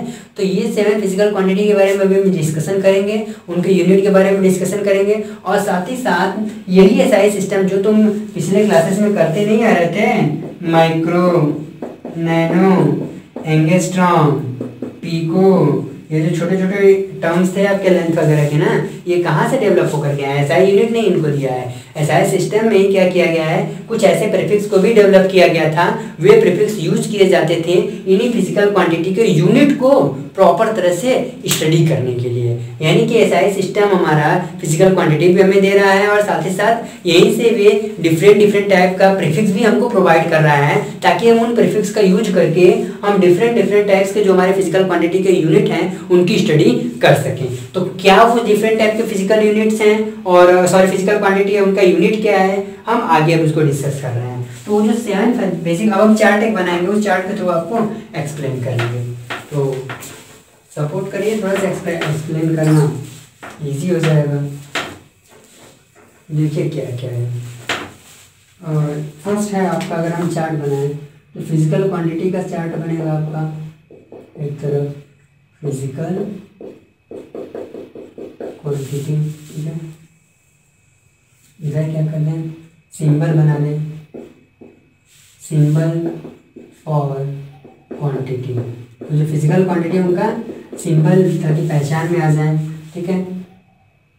एसआई यूनिट या नेम ऑफ एसआई यूनिट, उन फिजिकल क्वांटिटी के एसआई यूनिट का नाम क्या होगा वो लिख रहे हैं, और symbol for SI unit. Physical quantity के लिए तो सिंबल देंगे ही, साथ ही साथ उसके यूनिट के लिए भी सिंबल देंगे, ठीक है बेटा। तो ये देखो मैं क्या चार्ट बता रहा हूँ, समझ में आ रहा है आप लोगों को ना, समझ में आना भी चाहिए। हम क्या कर रहे हैं कि अब वो क्या है कि हमने एसआई सिस्टम भी पढ़ लिया है और इनिशियल स्टेज में क्या क्या मेजरमेंट के तरीके थे वो भी ज़्यादा डेप्थ तो नहीं, लेकिन फिर भी इन्फॉर्मेशन के लिए पढ़ लिया है। तो अब हमारे यहीं से बात स्टार्ट होती है, जो फिजिकल क्वांटिटी उसको लिस्ट करना है, आपको लर्न भी करना पड़ेगा, इससे बहुत ज़रूरी भी है आपके लिए। तो जो फिजिकल क्वांटिटी थे वो थे आपके, ठीक है, लेंथ, मास, टाइम, टेम्परेचर, ऐसे को थर्मोडायनेमिक टेम्परेचर भी लोग कहते हैं, अमाउंट ऑफ सब्सटेंस,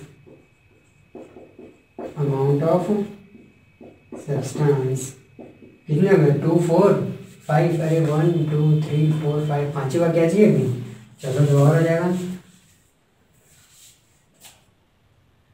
और क्या था, इलेक्ट्रिक करंट,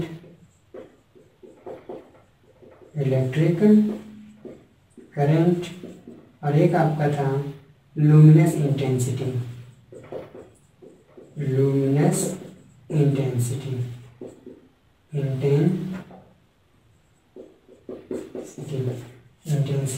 मुझे फटाफट देखिए, इसके लिए लेंथ के लिए लेंगे L, मास के लिए M, टाइम के लिए क्या बोलोगे जी,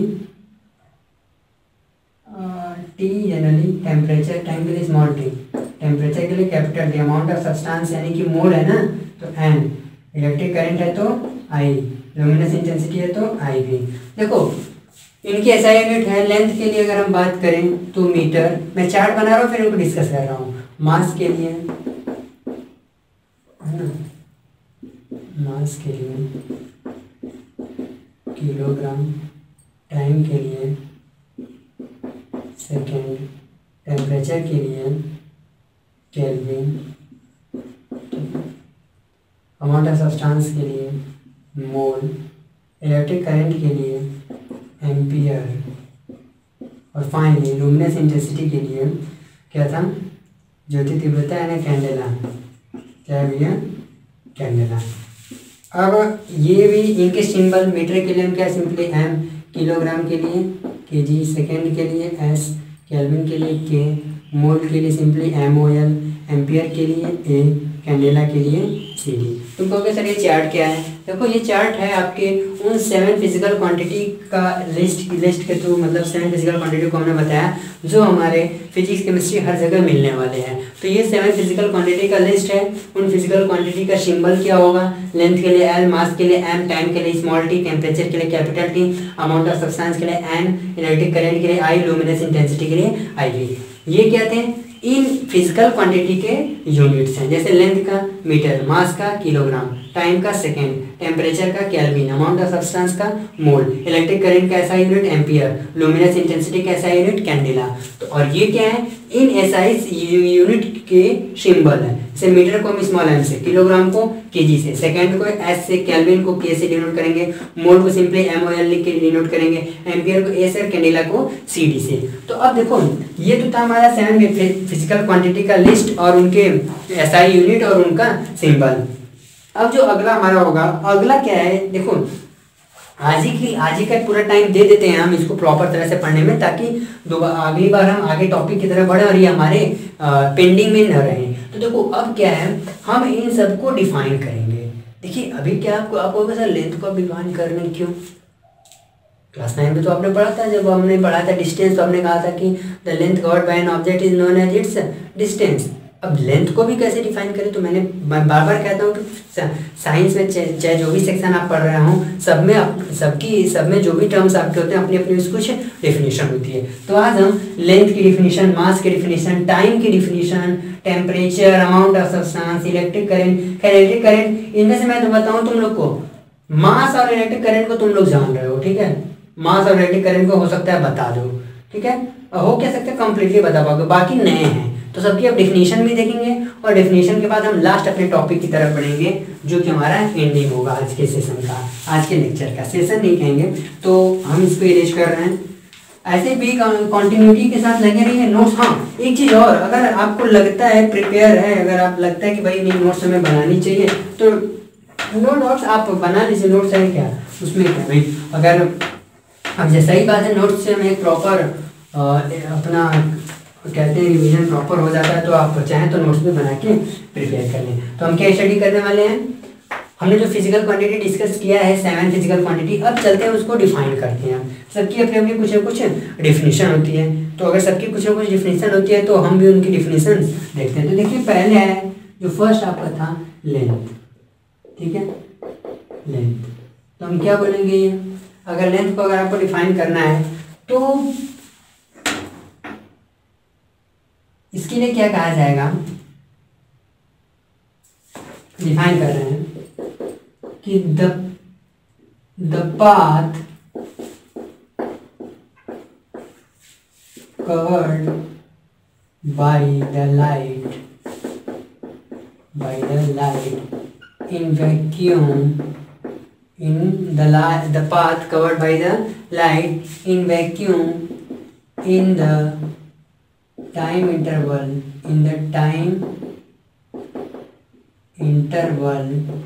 of 1/299,792 और आई थिंक 458, हाँ लिखना पड़ेगा उसको वहाँ पे, सेकेंड। अब दूसरा लिखने से पहले इसको जान लो लेंथ है क्या, जरूरी है जानना है। The path covered by the light in vacuum in the time interval of इतना सेकेंड, यानी कि जब लाइट, लेंथ क्या है डिफाइन इस तरीके से कर रहे हैं कि 1 सेकेंड जानते हो ना, 1 सेकेंड, ठीक, 1 सेकेंड जानते हो, 1 सेकेंड बीतने में कितना कम समय लगता है, ठीक। तो 1 सेकेंड का अगर आप इतना हिस्सा लेते हो, जैसे हम कहते हैं कि ये सर्कल पूरा है, हम इसको ऐसे 4 पार्ट में बांट दें, ठीक है, तो ये जो शेडेड पार्ट है उसको क्या बोलते हो, 1/4 बोलते हो कि नहीं, 1/4 यानी पूरे का चौथाई हिस्सा बोलते हो ना। उसी तरीके से सेकेंड का हम चौथा हिस्सा नहीं ले रहे हैं, सेकेंड का 10वां हिस्सा भी नहीं ले रहे हैं, सेकेंड का 100वां हिस्सा, सेकेंड का 1000वां हिस्सा, हम इतना भी नहीं ले रहे हैं, हम सेकेंड का लगभग 3 लाख टाइम्स वाला हिस्सा ले रहे हैं, यानी कि 1/10,000 लाख 10 लाख करोड़, यानी कि बहुत ज़्यादा।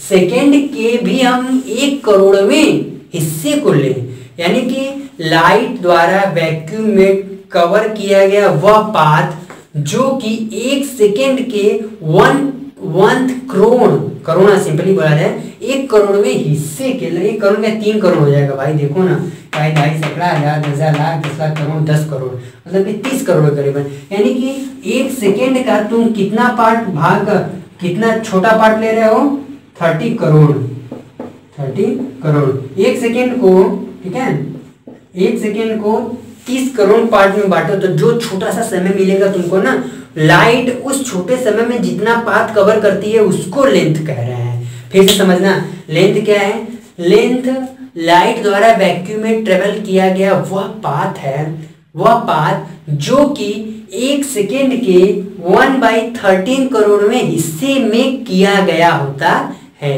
यानी 1 सेकेंड के 1/13 करोड़वें हिस्से में लाइट द्वारा वैक्यूम में जो डिस्टेंस ट्रेवल किया जाता है, सॉरी जो पाथ कवर किया जाता है, उसी पाथ को तुम क्या बोलते हो, लेंथ। कितना कॉम्प्लिकेटेड और कितना आपको सरप्राइजिंग से इसका डेफिनेशन समझ में आएगा भाई। सरप्राइजिंग तो है ही कि सोचो ना, सेकेंड का इतना हिस्सा करें और जो आपको इतना हिस्सा करने पर जो छोटा सा इंस्टेंट टाइम मिले, उसी समय में आपको देखना है कि लाइट ने वैक्यूम में कितना पाथ कवर किया। जितना पाथ कवर किएगा उस टाइम के करस्पॉन्डिंग वही आपकी क्या होगी, लेंथ होगी।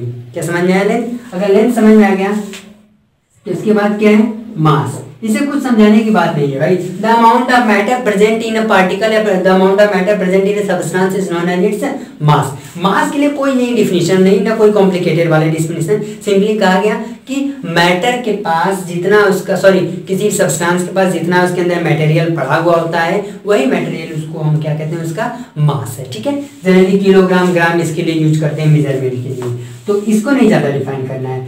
थर्ड हमारा है लंबाई समय, टाइम। टाइम को डिफाइन करना है। वैसे तो देखो स्मॉल, इसके पहले के क्लासेस में तुमने टाइम को डिफाइन भी किया होगा, बोला होगा कि भाई 2 इंटरवल के बीच का जो गैप होता है वही क्या कहलाता है, समय है। समय क्या है, 2 क्षणों के बीच का जो गैप है, अंतराल है, वही समय है। ठीक है, लेकिन इसकी एक स्टैंडर्ड डिफिनेशन ये चलती है कि हम लिखेंगे कि the time interval, the time interval in which the time interval in which a special type of, in which a special wavelength transmitted by a special wavelength transmitted by an atom of cesium, an atom of cesium 133, in which a special wavelength transmitted by an atom of cesium 133 completes 9,192,631,770 complete vibration। बस अब देखो क्या मिलेगा, समय को कैसे define करोगे। जैसे सीजियम 133 को एक एलिमेंट है, ठीक है, सीजियम 133 एक एलिमेंट है, उसको आप CS से डिनोट भी कर सकते हैं। ठीक है, अभी बाद में इसके डिनोशन बताएंगे। तो टाइम क्या है, टाइम हमारा वह इंटरवल है ना, वह इंटरवल, या सिंपली टाइम है कैसे बोले, दैट इंटरवल, बस बोलेंगे क्या, दैट इंटरवल। एक इंटरवल जिसमें सीजियम 133 एटम से निकला हुआ है एक स्पेशल वेवलेंथ का स्पेशल वेवलेंथ। ठीक है, वेवलेंथ है यार, वेवलेंथ का मतलब कोई वेव ही मान लो। तो सीजियम 133 के एटम से ट्रांसमिट हुआ वेवलेंथ, सीजियम 133 एटम से ट्रांसमिट हुआ वेवलेंथ जिस इंटरवल में, जितने इंटरवल में इतना वाइब्रेशन करता है, या यूँ कहिए कि सीजियम 133 के एटम से ट्रांसमिट हुआ एक स्पेशल वेवलेंथ इतना वाइब्रेशन करने में जो समय ले लेता है, सॉरी जो इंटरवल ले लेता है, उसी को हम समय कहते हैं। फिर से मैं रिपीट कर रहा हूँ, टाइम क्या है, टाइम सीजियम 133 एटम के या सीजियम 133 एटम से निकला हुआ कोई एक स्पेशल वेवलेंथ ट्रांसमिट हुआ है, एक स्पेशल वेवलेंथ, इतना वाइब्रेशन कंप्लीट करने में जो इंटरवल लेता है वही इंटरवल क्या कहलाता है, समय कहलाता है। हमने डिफिनेशन में लिख दिया है, समझा भी दिया है, आई होप आपको समझ में आएगा। यानी इतना वाइब्रेशन करने में ये जो वेवलेंथ स्पेशल वेवलेंथ ट्रांसमिट हो रहा है वो अगर इतना वाइब्रेशन करने में जो इंटरवल ले लेगा उसी को आप क्या बोलोगे, टाइम बोलोगे। ठीक है, अच्छा लेंथ हो गया, मास हो गया, टाइम हो गया, ताप। अब उसके बाद हम आते हैं किसकी बात कर लेते हैं, टेम्परेचर की। किसकी बात है, अगला हमारा जो फिजिकल क्वांटिटी है वो क्या है भाई, टेम्परेचर है। टेम्परेचर देख रहे हैं ना, सब आपको दिख रहा होगा। तो अगला हमारा क्या है, टेम्परेचर। तो हम इसके लिए ये लिखेंगे, इट इज द फ्रैक्शन, ऐसे लिखेंगे, इट इज द फ्रैक्शन, कौन सा फ्रैक्शन, 1/273.6 समथिंग वही है ना, 1/273.16 सॉरी 1/273.16 थर्मोडायनेमिक टेम्परेचर। ठीक है, थर्मोडायनेमिक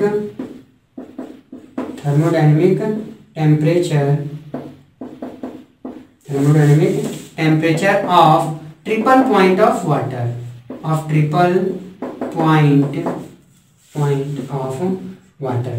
अब ये कौन सी डिफिनेशन भाई नहीं सी, क्या कह रहे हैं, फ्रैक्शन का मतलब आप समझ रहे हैं। इसका देखिए क्या मतलब है, टेम्परेचर कहेंगे क्या, थर्मोडायनेमिक टेम्परेचर। देखिए जब हम थर्मोडायनेमिक्स पढ़ेंगे, मेन केस केमिस्ट्री में भी आपको मिलेगा थर्मोडायनेमिक्स पढ़ने को, फिजिकल केमिस्ट्री में। ठीक है, तो वहाँ पे हम ट्रिपल पॉइंट ऑफ वाटर की बात करेंगे, अगर कभी जरूरत पड़ी बीच में भी तो आ जाएगा। तो वाटर की ट्रिपल पॉइंट ऑफ वाटर का मतलब कोई एक पर्टिकुलर टेम्परेचर होता है ना वाटर का, जैसे कि वाटर का आपने बॉइलिंग पॉइंट वाला टेम्परेचर देखा है, फ्रीजिंग पॉइंट वाला टेम्परेचर देखा है उसका। उसी तरीके से ट्रिपल पॉइंट ऑफ वाटर भी एक टाइप का कोई टेम्परेचर है। बस इतना जानिए कि ट्रिपल पॉइंट ऑफ वाटर का वो थर्मोडायनेमिक टेम्परेचर, यानी ट्रिपल पॉइंट ऑफ वाटर के थर्मोडायनेमिक टेम्परेचर का इतना फ्रैक्शन जो होता है वो टेम्परेचर होता है। क्या बात है कि नहीं, टेम्परेचर को डिफाइन करना है तो हम थर्मोडायनेमिक टेम्परेचर का सहारा ले रहे हैं। अब वो कौन सा थर्मोडायनेमिक टेम्परेचर का, ट्रिपल पॉइंट ऑफ वाटर का, यानी कि ट्रिपल पॉइंट ऑफ वाटर के थर्मोडायनेमिक टेम्परेचर का इतना फ्रैक्शन आएगा। मान लीजिए हम इस पूरे को, ये क्या हम कह रहे हैं, ट्रिपल पॉइंट ऑफ वाटर, यानी वाटर के ट्रिपल पॉइंट का थर्मोडायनेमिक टेम्परेचर आपके पास मिल गया। तो वाटर के ट्रिपल पॉइंट के उस थर्मोडायनेमिक टेम्परेचर का इतना फ्रैक्शन अगर आप कर देते हैं तो अब वो जो फ्रैक्शन करने के बाद मिलेगा वो आपका क्या होगा, टेम्परेचर होगा।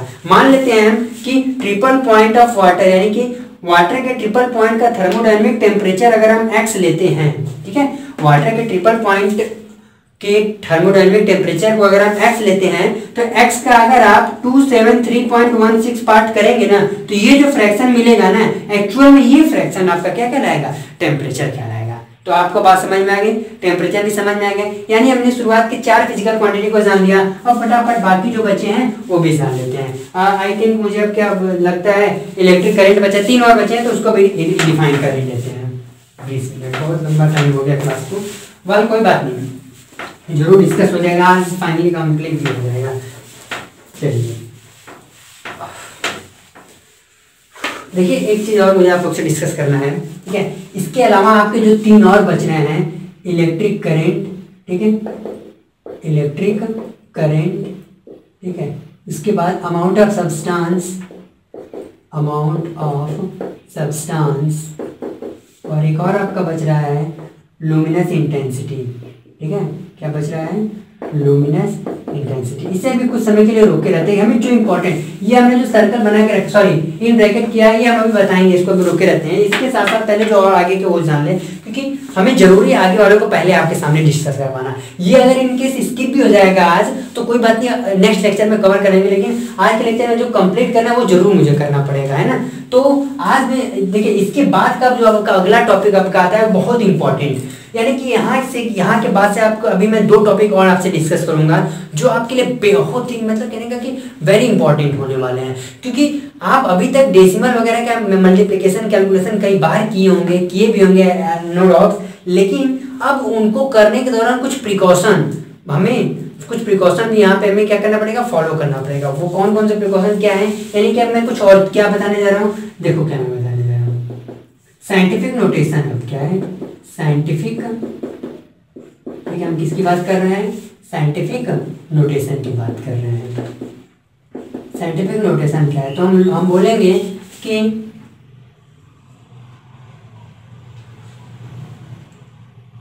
बोलेंगे हम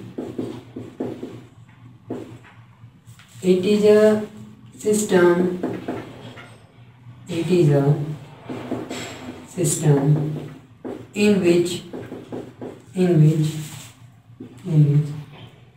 a number is expressed in the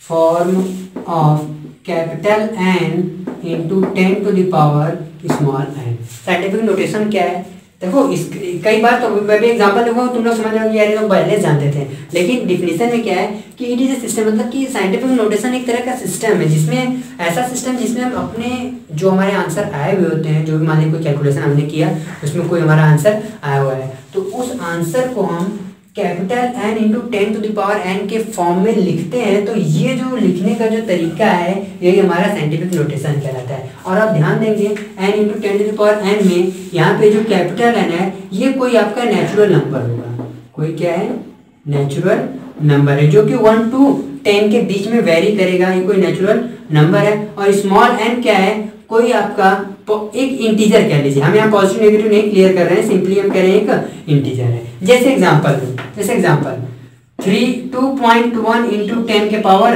8 मान लो मीटर पर सेकेंड ऐसे कुछ कह दिया हमने, ठीक है। तो देखो ये 2.1 इंटू 10 के पावर 8 साइंटिफिक नोटेशन के फॉर्म में है। सिमिलरली हम कह दें 0.3 इंटू 10 के पावर -2 ग्राम, ठीक है।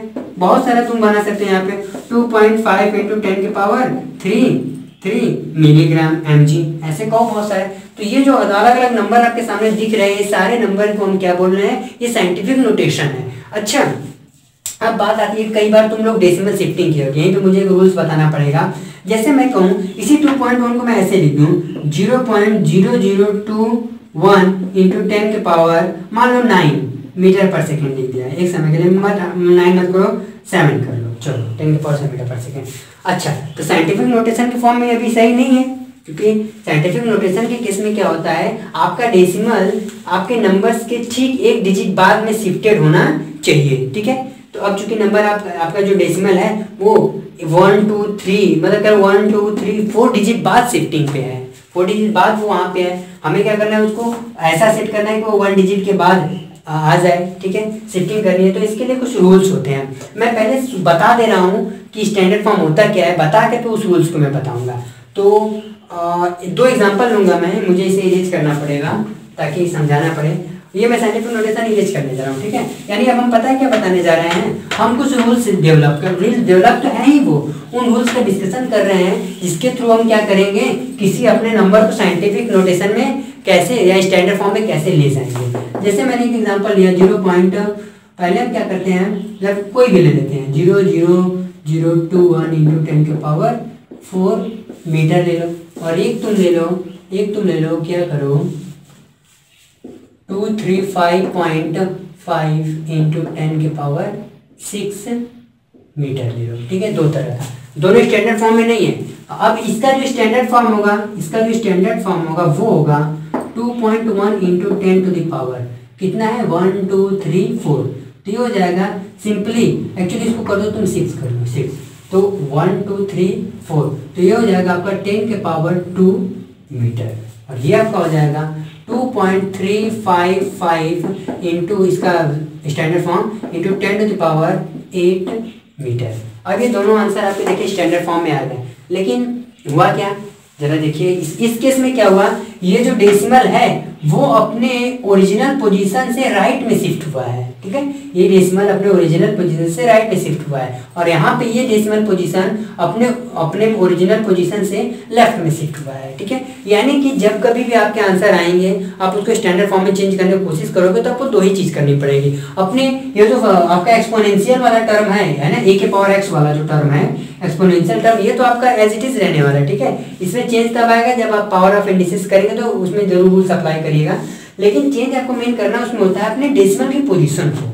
अपने डेसिमल की पोजीशन को आपको इस तरह से शिफ्ट करना होता है कि वह किसी न किसी एक नंबर के ठीक तुरंत बाद, यानी नंबर के ठीक एक डिजिट पे ही मौजूद हो रहा है। जैसे यहाँ पे देखो, इस नंबर के ठीक तुरंत बाद ये डेसिमल आया हुआ है, यहाँ पे नंबर के ठीक तुरंत बाद डेसिमल। ऐसा नहीं कि 2 ही रहे, कुछ भी यहाँ पे 5.355 भी हो सकता है। यानी कहने का मतलब कि नंबर के ठीक तुरंत बाद डेसिमल वहाँ पे अपीयर होना चाहिए। तो उस केस में ऐसा करने के लिए हमें इस केस में हमें डेसिमल को उसको ओरिजिनल पोजीशन से राइट शिफ्ट करना पड़ा, और यहाँ पे डेसिमल को उसको ओरिजिनल पोजीशन से लेफ्ट शिफ्ट करना पड़ा। तो देखो ऐसा हुआ क्या, पावर में भी 10 की पावर 6 था, लेकिन ये 10 की पावर 2 कैसे हो गया? एक्चुअली ये ऐसे हुआ है, 2.1 इंटू 10 के पावर 6 पहले से था, इंटू 10 के पावर 1 2 3 4 माइनस 4 एक्स्ट्रा जो प्रीफिक्स के फॉर्म में 10 के पावर माइनस 4 आया है वो आ गया था।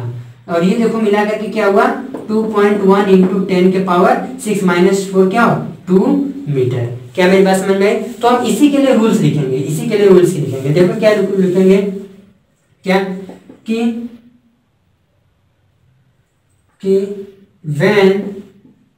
when decimal is shifted, ठीक है, when decimal is shifted from shifted to right, अपने ओरिजिनल पोजीशन से अगर वो राइट में शिफ्ट होता है, when decimal is shifted to right, then क्या करें, then multiply by 10 के पावर माइनस x नंबर, 10 के पावर माइनस x क्या है, इसको हम ऐसे लिखेंगे, जितना डिजिट शिफ्ट हुआ, सिंपल ये समझो। जैसे यहाँ पे जो डेसिमल था वो 1 2 3 4 4 डिजिट तक शिफ्ट हुआ। तो एक्चुअली वो कह रहा है, जब हम डेसिमल को अपने ओरिजिनल पोजीशन से राइट में ले जाएंगे तो हम क्या करेंगे, अपना जो आंसर पहले से था उसमें हम 10 की पावर माइनस एक्स से मल्टीप्लाई करेंगे। अब एक्स की जगह क्या रखेंगे, एक्स की जगह ये चेक करेंगे कि हम ओरिजिनल से डेसिमल को कितना शिफ्ट, कितने डिजिट तक हमने शिफ्ट किया था। तो ओरिजिनल से हमने इसको 1 2 3 4 डिजिट तक ले जाके शिफ्ट किया था, तो एक्स की जगह क्या होगा 4। वही जो 10 के पावर माइनस 4 आया है ना, इसी के लिए मैंने ये स्टेटमेंट लिखा है। आई होप आपको समझ में आ गया होगा। सिमिलरली इस केस में जो 2.35 ऐसे हुआ है ना, ये एक्चुअली था आपका 2.355 इंटू 10 के पावर 6 इंटू 10 के पावर 1 2, ठीक है, ये 10 के पावर 2 मीटर था। और फाइनली आपका बना था 2.355 इंटू 10 के पावर 8 मीटर। तो इसके लिए स्टेटमेंट वही फिर लिखेंगे, क्या कि when decimal is shifted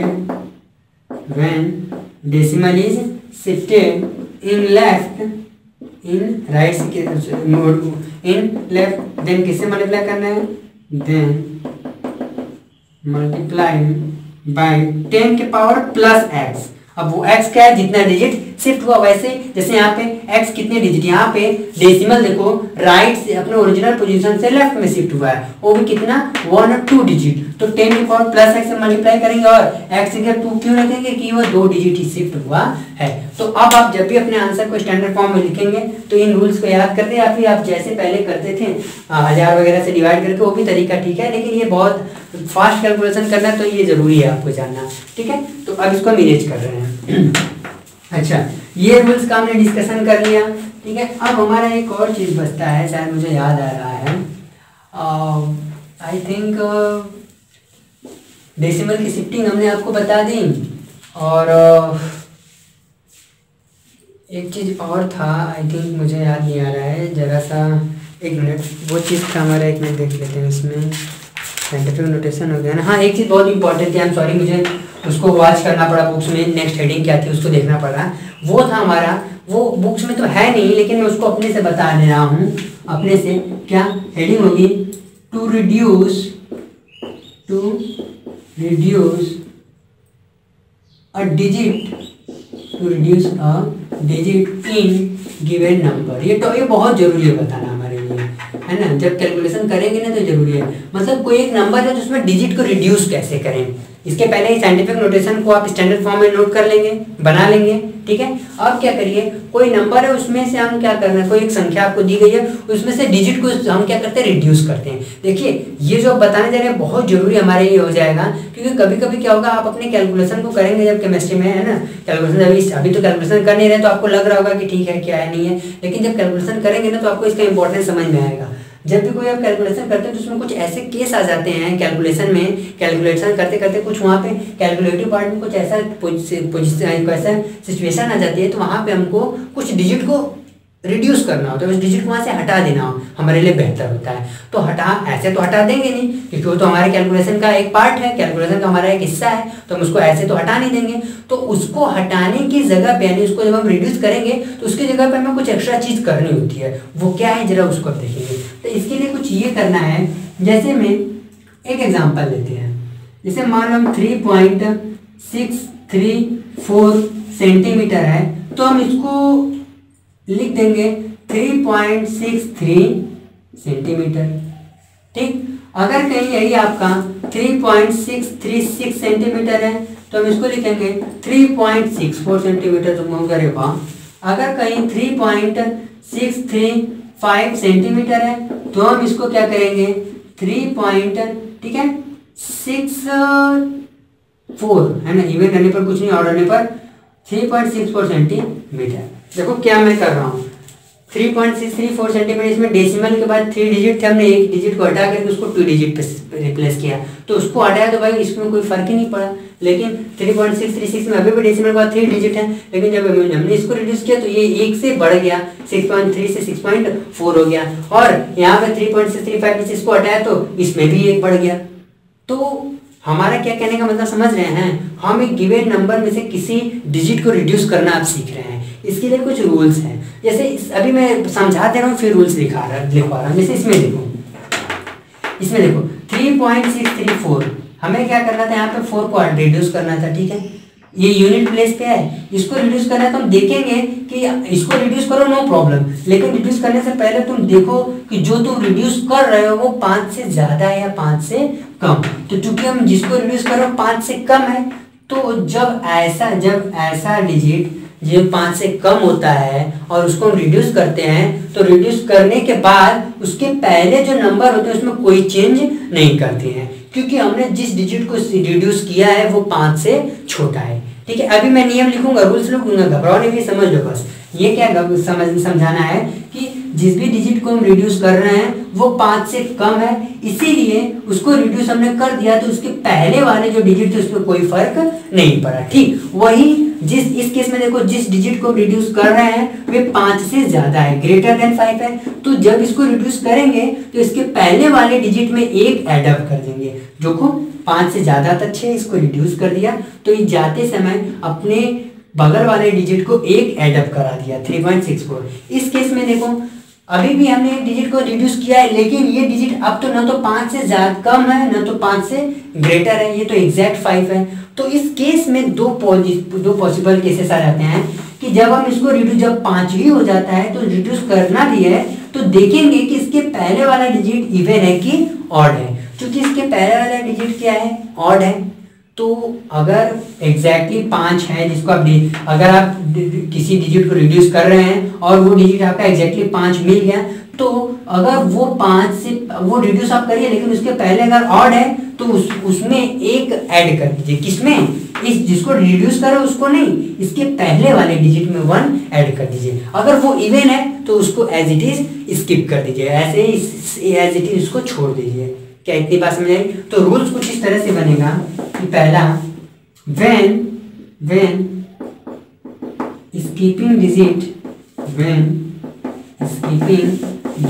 is less than 5, then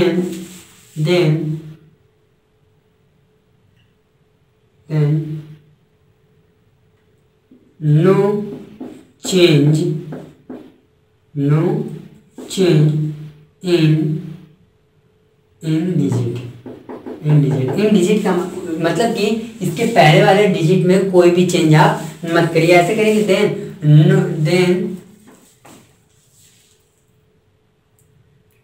the digit then the digit before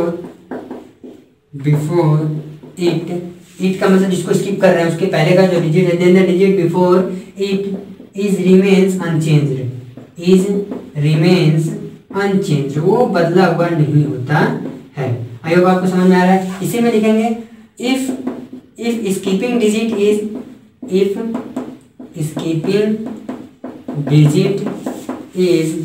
greater than 5, skipping digit is greater than 5, then the digit of before it, जो इसके पहले वाला जिसको स्किप कर रहे हैं, then the digit before it is changes, कितना changes होता है? ऐड +1, उस डिजिट में क्या ऐड हो जाता है? +1। जैसे यहाँ पे देखो 3.635 था, डिजिट को हटाया, 5 से ज़्यादा था तो एक इसमें ऐड हो गया 3.64। अच्छा, वही अगर ये एग्जैक्टली 5 वाला केस लेने, इफ स्कीपिंग डिजिट इज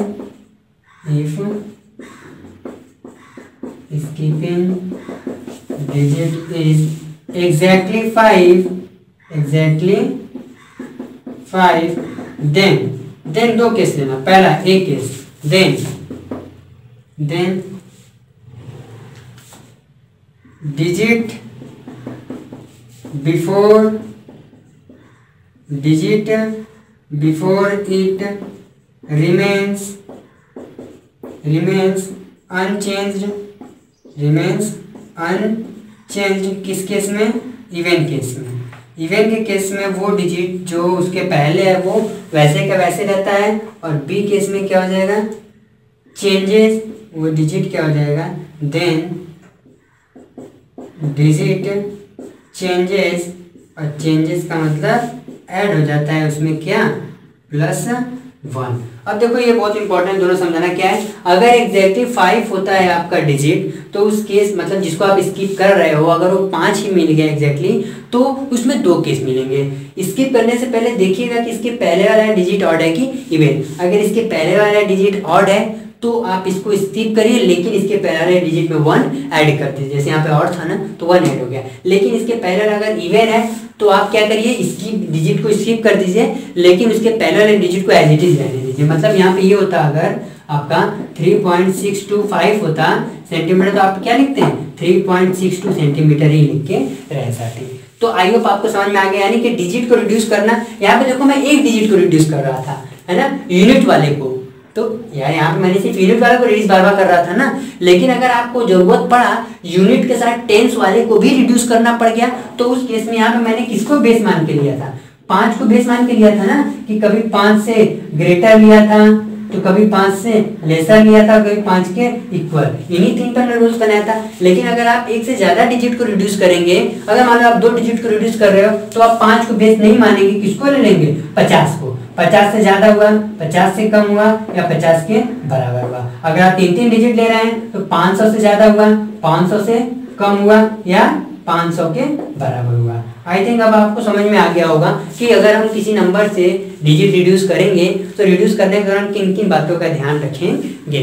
तो देखिए, आज तक के क्लास के लेक्चर में इतना ही है। हमारे लिए, आपको लिए, हमारे लिए क्या खैर आप लोग के लिए डिस्कशन हमने इतना ही किया। अब जो नेक्स्ट लेक्चर होगा हमारा, वो बिल्कुल बहुत इंटरेस्टिंग और काफ़ी कुछ सिखाने वाला है। इसमें जो बेसिक, हाँ एक चीज़ और मुझे डिस्कशन करना है, इसमें और चीज़ रह जाते हैं, जैसे कि डायमेंशनल एनालिसिस रह गया है। यूनिट एंड मेजरमेंट में आपका डायमेंशनल एनालिसिस के साथ साथ और भी सिग्निफिकेंट फिगर, ये हम नहीं डिस्कस कर रहे हैं, क्योंकि आप जब फिजिक्स पढ़ेंगे तो फिजिक्स में आपको वहाँ बहुत इन डिटेल पढ़ने को मिलेगा। ठीक है, तो सिग्निफिकेंट फिगर, डायमेंशनल एनालिसिस का डिस्कशन हमने नहीं किया है, उसको छोड़ के बाकी चीज़ें हमने डिस्कस किया। ठीक है, अब हम जो अगले लेक्चर में मिलेंगे, तो हम अगले लेक्चर में इससे आगे के टॉपिक यानी mole concept, most probably mole concept ही स्टार्ट होने वाला है। तो बेहतर है, कैलकुलेटिव पार्ट्स हैं, लेकिन मोल कॉन्सेप्ट में भी कुछ ऐसे टर्म्स हैं, उनमें भी कुछ रूल्स हैं, कुछ लॉ हैं जो हमें भी एक्सप्लेन करने हैं। तो हम मिलेंगे तो वहाँ पे डिस्कशन करेंगे। तो ठीक है, आज तक के लिए इतना ही रहने देते हैं बेटा, और नेक्स्ट क्लास में मिलेंगे फुल एनर्जी के साथ। आप भी प्रॉपर तरह से प्रिपेयर हो जाइएगा।